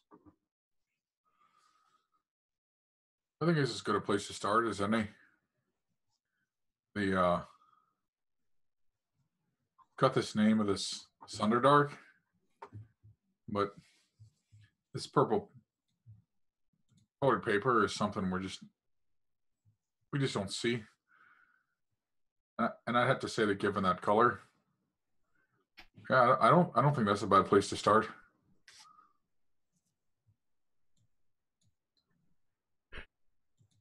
All right, we should go there. We have our first lead. Ash, you're going to love Old Zoblobs if you like purple things. If you don't like purple things, you might not like it as much. But no, I'll give it a shot. I mean, if you couldn't tell, I'm a little more inclined towards red, but I will put up with purple things. This feather, I bought that at Old Zoblobs. And that's where it belongs, right in your hat. It's perfect.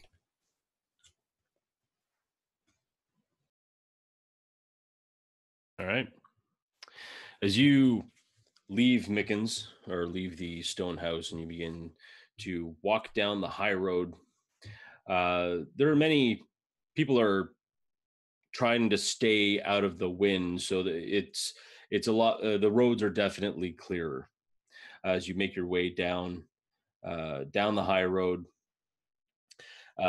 crossing over Brian's Street. A small lane that cuts between the high road and the Way of the Dragon. You pass another smithy, looks like a swordsmith. There's plenty of different types of swords, everything from falchions to even like a few more exotic looking swords, a strange one that looks like a cross between an axe and a sword, all sorts of different, and daggers everywhere, lots of different things.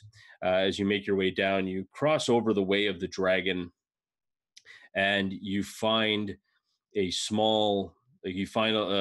entrance to Zastro Street. Gosh, it's like session 1 all over again. As you pass, you also pass what looks to be the Pavilion of Paving Stones, which is the guild hall of the Loyal Order of Street Laborers. You see plenty of individuals, lots of individuals, going in and out, many with brooms and what looks to be like small tools for making street repairs and other things like that. Plenty of things to do with them.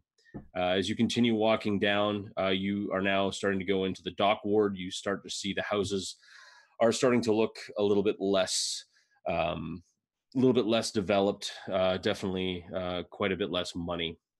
As you pass Troll Crook Alley, you continue walking down. You pass Aurora's Realm Shop, the street kind of a small catalog shop. And you've heard of these before. It's essentially a place where you go in, you order something off of catalog, and in 2 to 4 business days, it appears and you pick it up.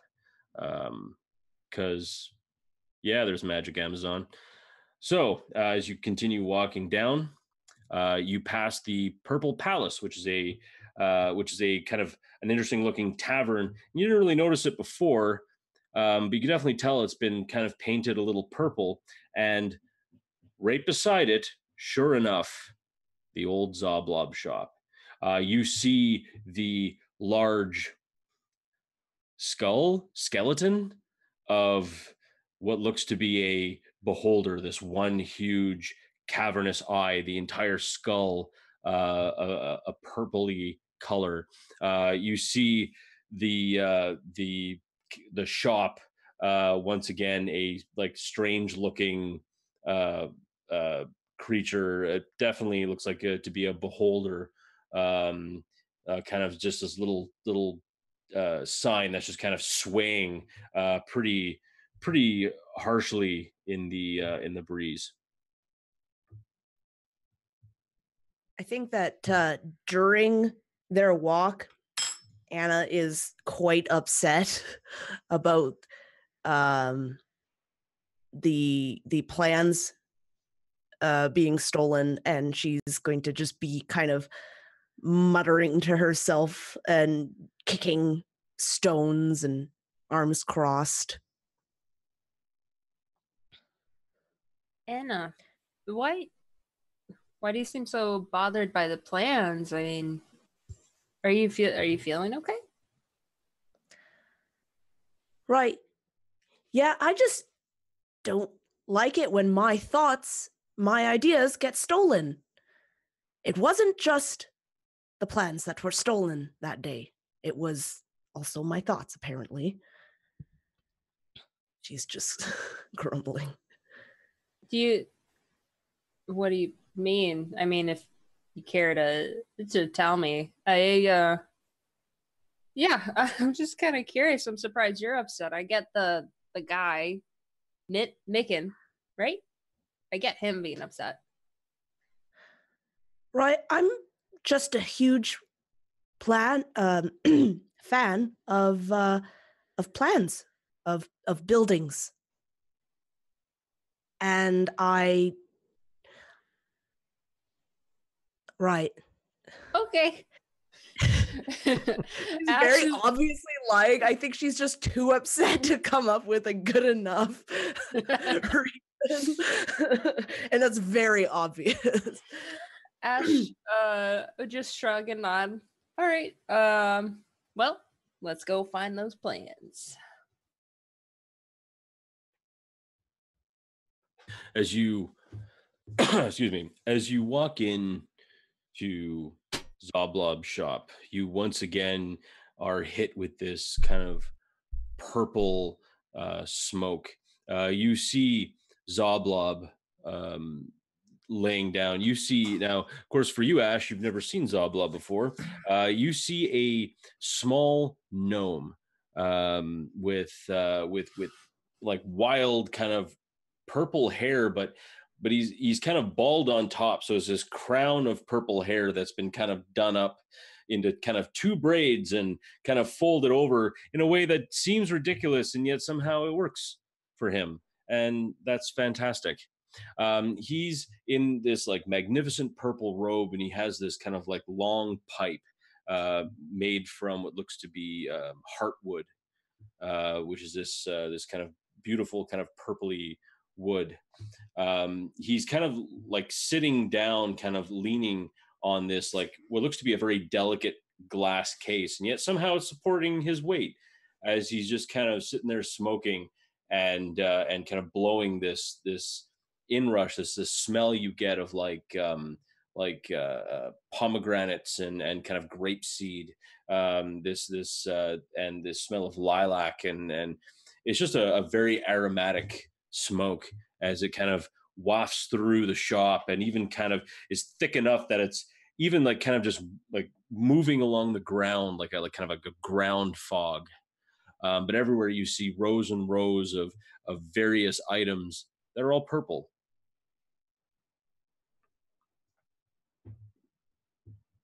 This is quite a place. Ash is just looking around, seeing the beholder skull especially. She can't help but go up and like, she doesn't touch it, but she'll just kind of inspect it, trying to poke around.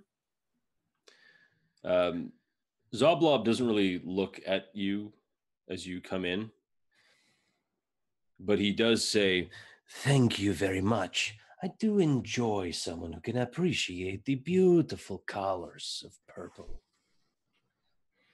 How can Zoblob help you today?" I'll head over towards him. So, Mr. Zoblob, we've come across something that seems to be in your area of expertise. Wondering if you might be able to help us out a little. And I'll pull the piece of paper out. It's not often we find this paper that's got any color to it, and it just so happens to be purple. We thought maybe you might know something about it. He stops for a moment and kind of just holds out his hand, and you see now that these like very, very long, like kind of purple nails, painted purple nails, as he kind of just holds out this kind of like gnarled little gnomish hand. Let me see. So I'll hand it over to him. He kind of looks at it and he takes it between these like two long fingered nails, and he kind of inspects it very closely. And he kind of sniffs it a bit, and he kind of looks at it, and then he pops it in his mouth and he just begins chewing it.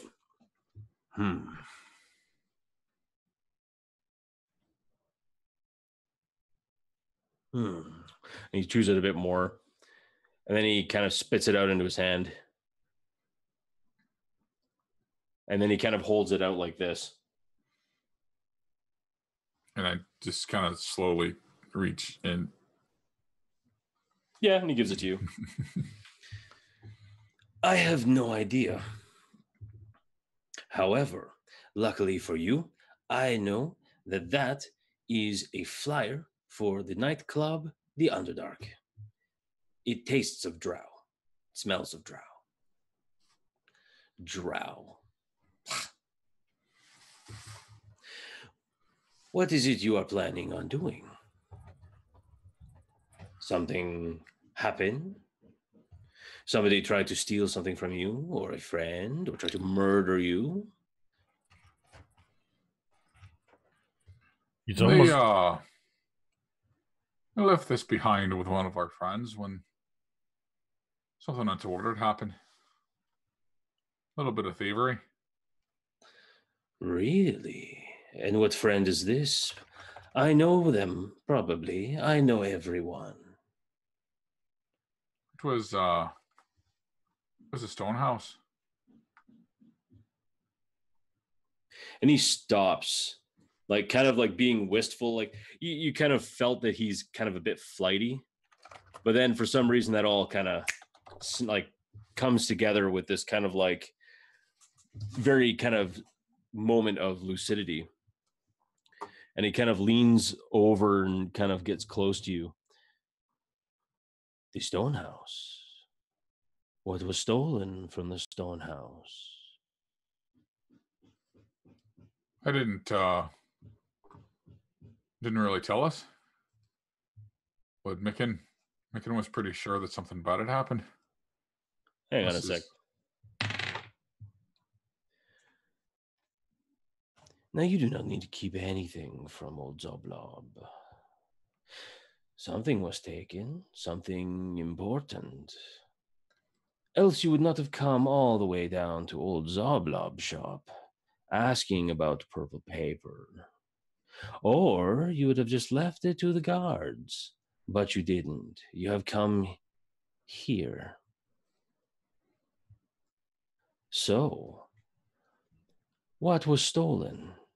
I could make it worth your while. Free purple trinket. Free purple trinket? That is a deal that we will not hesitate to take. Shut up, Bevyn. That is a deal we will take. Now you can tell him. Good. Deal is struck. But I don't think that's... Anna's like looking at Bevyn and Six like, you guys are idiots. Like, she is... Right, well, thanks. We'll all be going, right? But wait, Yes. it was a free purple trinket. 6, I don't think this is a good deal to make. The deal was struck. What is it you need to know? What was stolen? Nothing more. Paper. Lots of paper. Give me a second.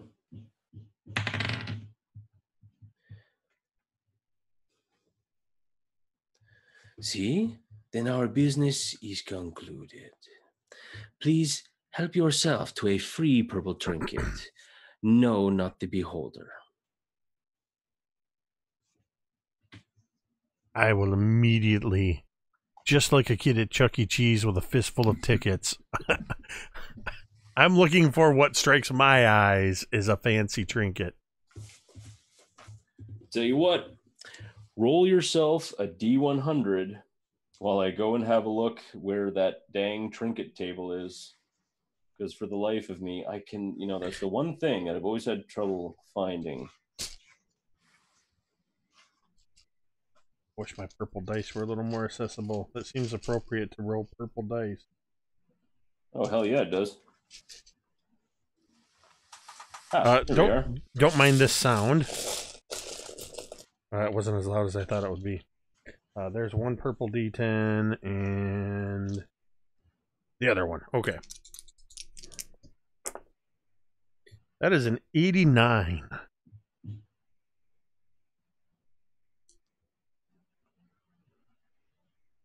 Okay.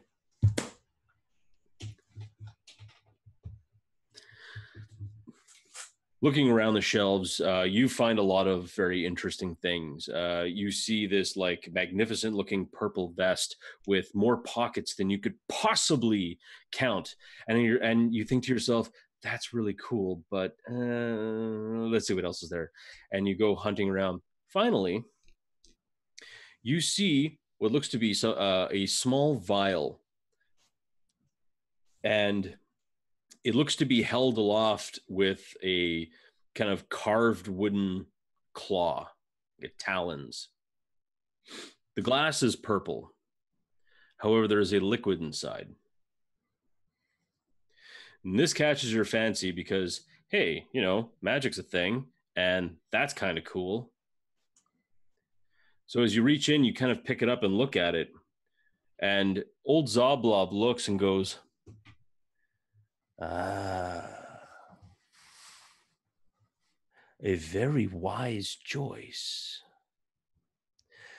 What you have in your hand is worth much more than some, and he looks at you, Bevyn, papers stolen. That is a vial of dragon's blood. Be careful with it.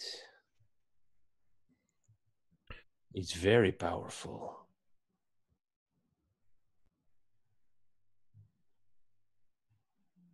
I'm just transfixed, staring into this glass vial. Six's eyes, my eyes are just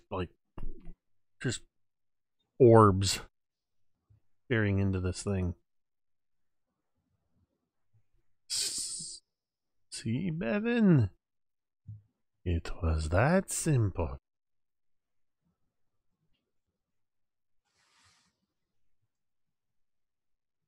Right. Well, I thank you, Zoblob. We'll be on our way. And many safe travels to you, dear loyal customers. And he kind of does what seems to be a very a very proper and very respectful bow. And he goes back to smoking his pipe.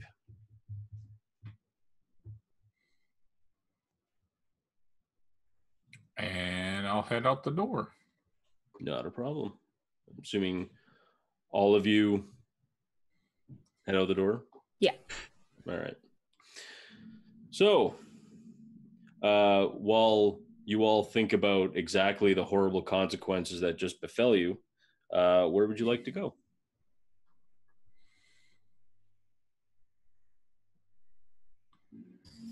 Right back to where we just left, I guess.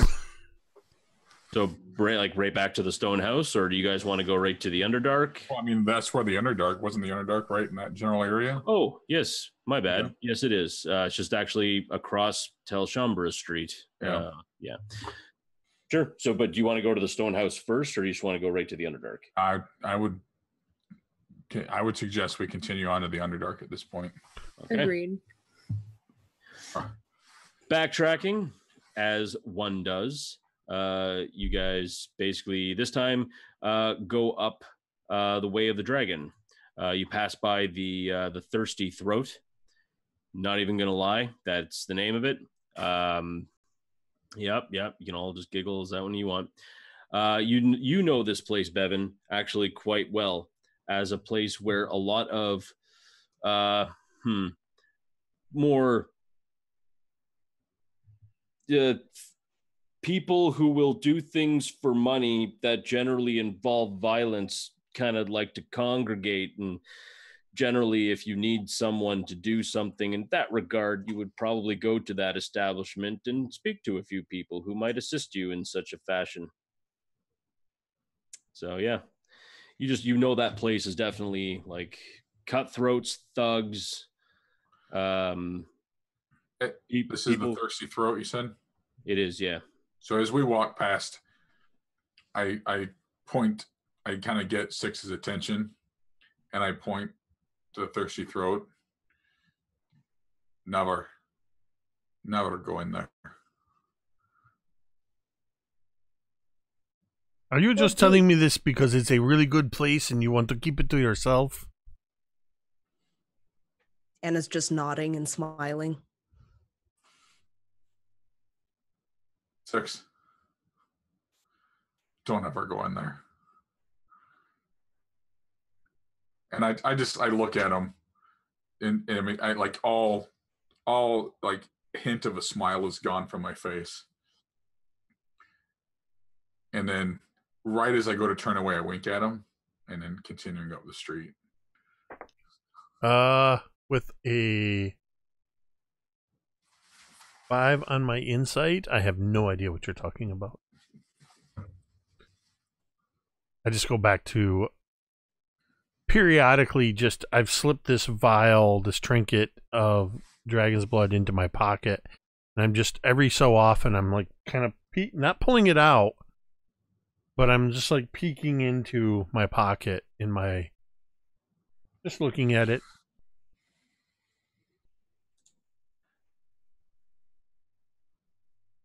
All right, accurate. What does even one say to that? So you walk up, you go through. At this point in time, it's probably around 10 a.m. As you guys have spent some time walking around. And you get to what looks to be the Underdark.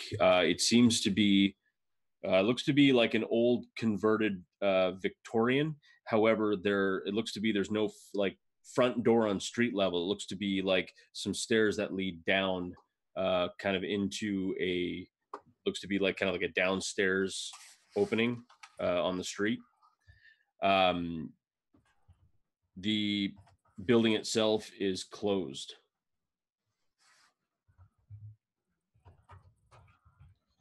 Any signage or anything that, when they open, or any events coming up or anything like that? You don't see anything of the sort.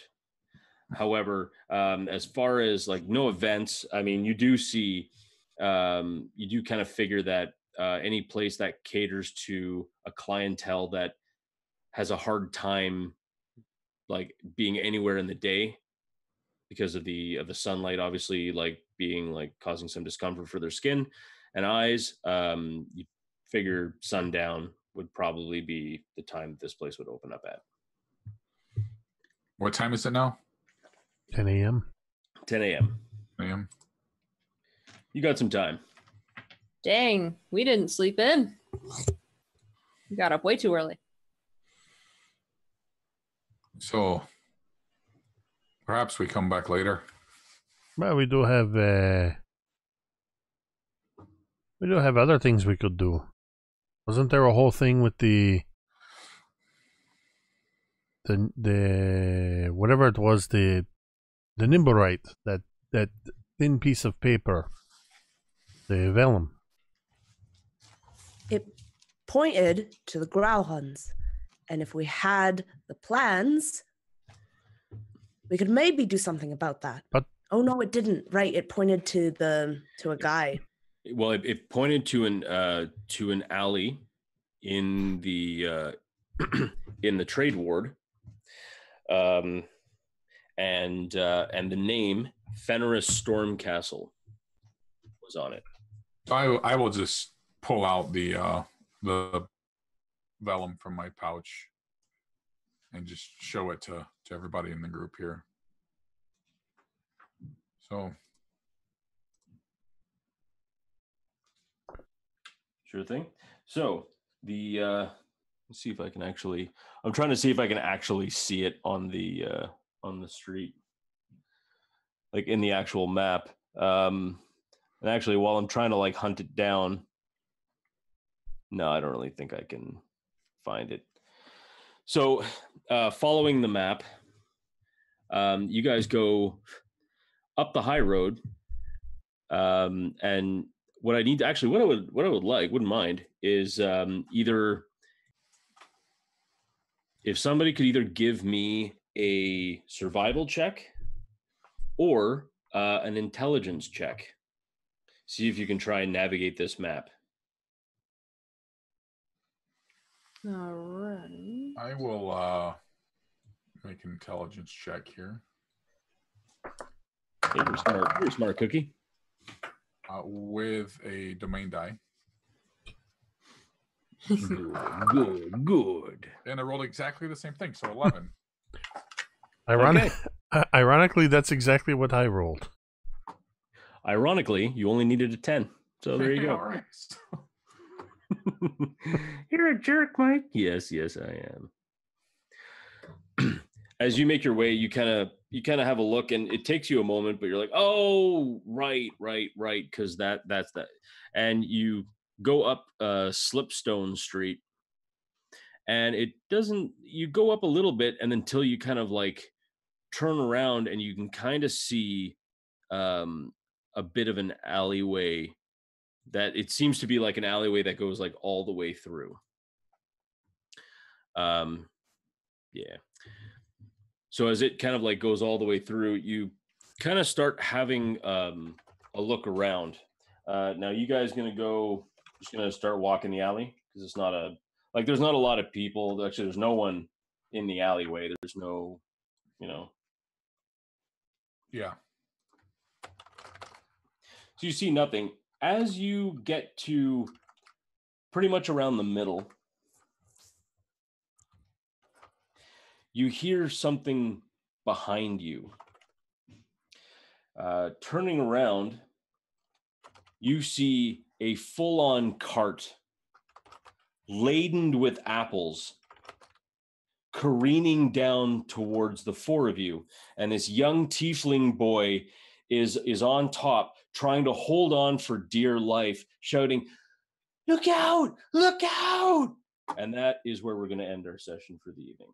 No! Will they stop the cart? Who knows? They will not, and they will all die. No. No, they really won't. They won't. That's some crazy deja vu, because probably about 3 or so years ago, I had a party going to Waterdeep, and as they walked the streets, and I don't think it was an apple cart, but a cart came careening down the street toward a child, and they had to rescue the child. Nice. Did they make it? They did, barely. Oh, good. Well, now, I mean, this one you're probably saving yourselves. Well, we'll see. Or you could try and stop the cart. I mean, there is that too. I don't know how strong you all are, but we'll figure that one out. Well, I like sudden Well, we always like your cliffhanger endings, even if they are a cart careening toward us. But like we said around the, I don't remember if we said it at the break before I think it was just us talking amongst ourselves before we came back from the break.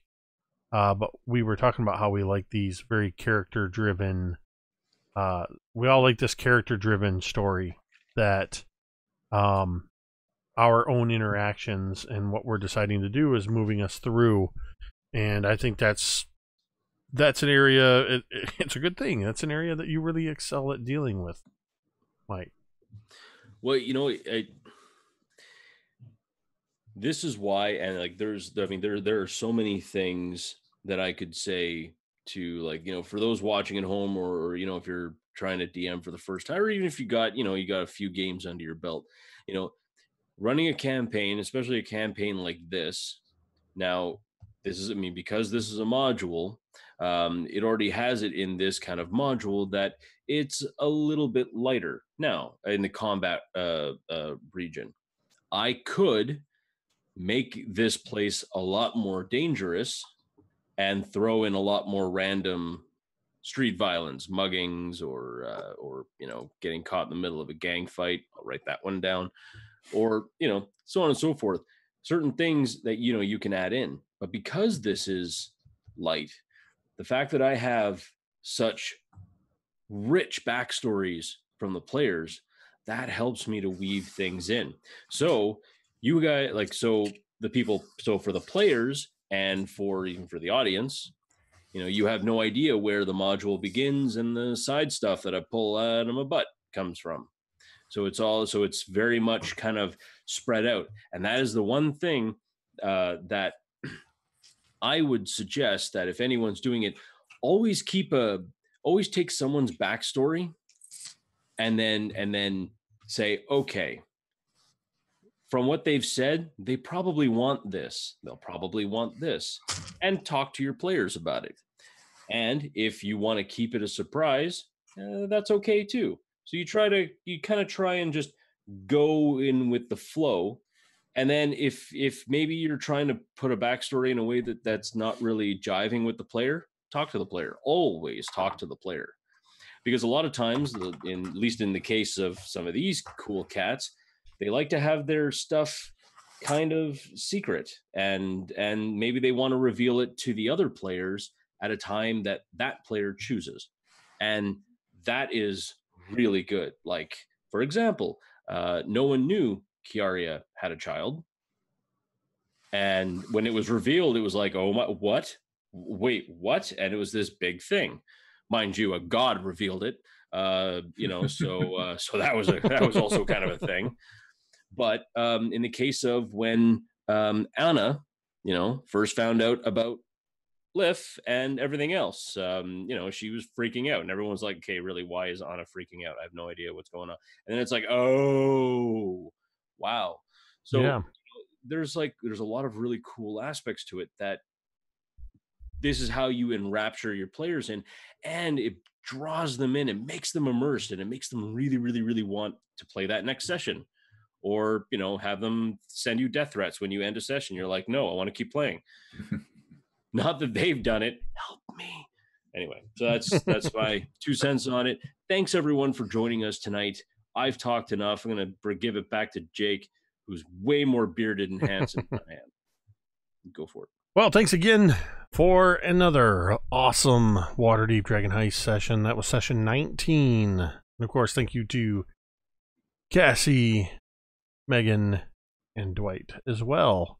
And thank you to everybody who tuned in tonight. We had lots of gifted subscriptions from Starin19. We had Big Bearded Nerd, Dwight, slipping in a domain dice with the gifted subscription that went to Fantasy Horizons. Prupra cheered 500 bits, and we got a subscription from Granamir1.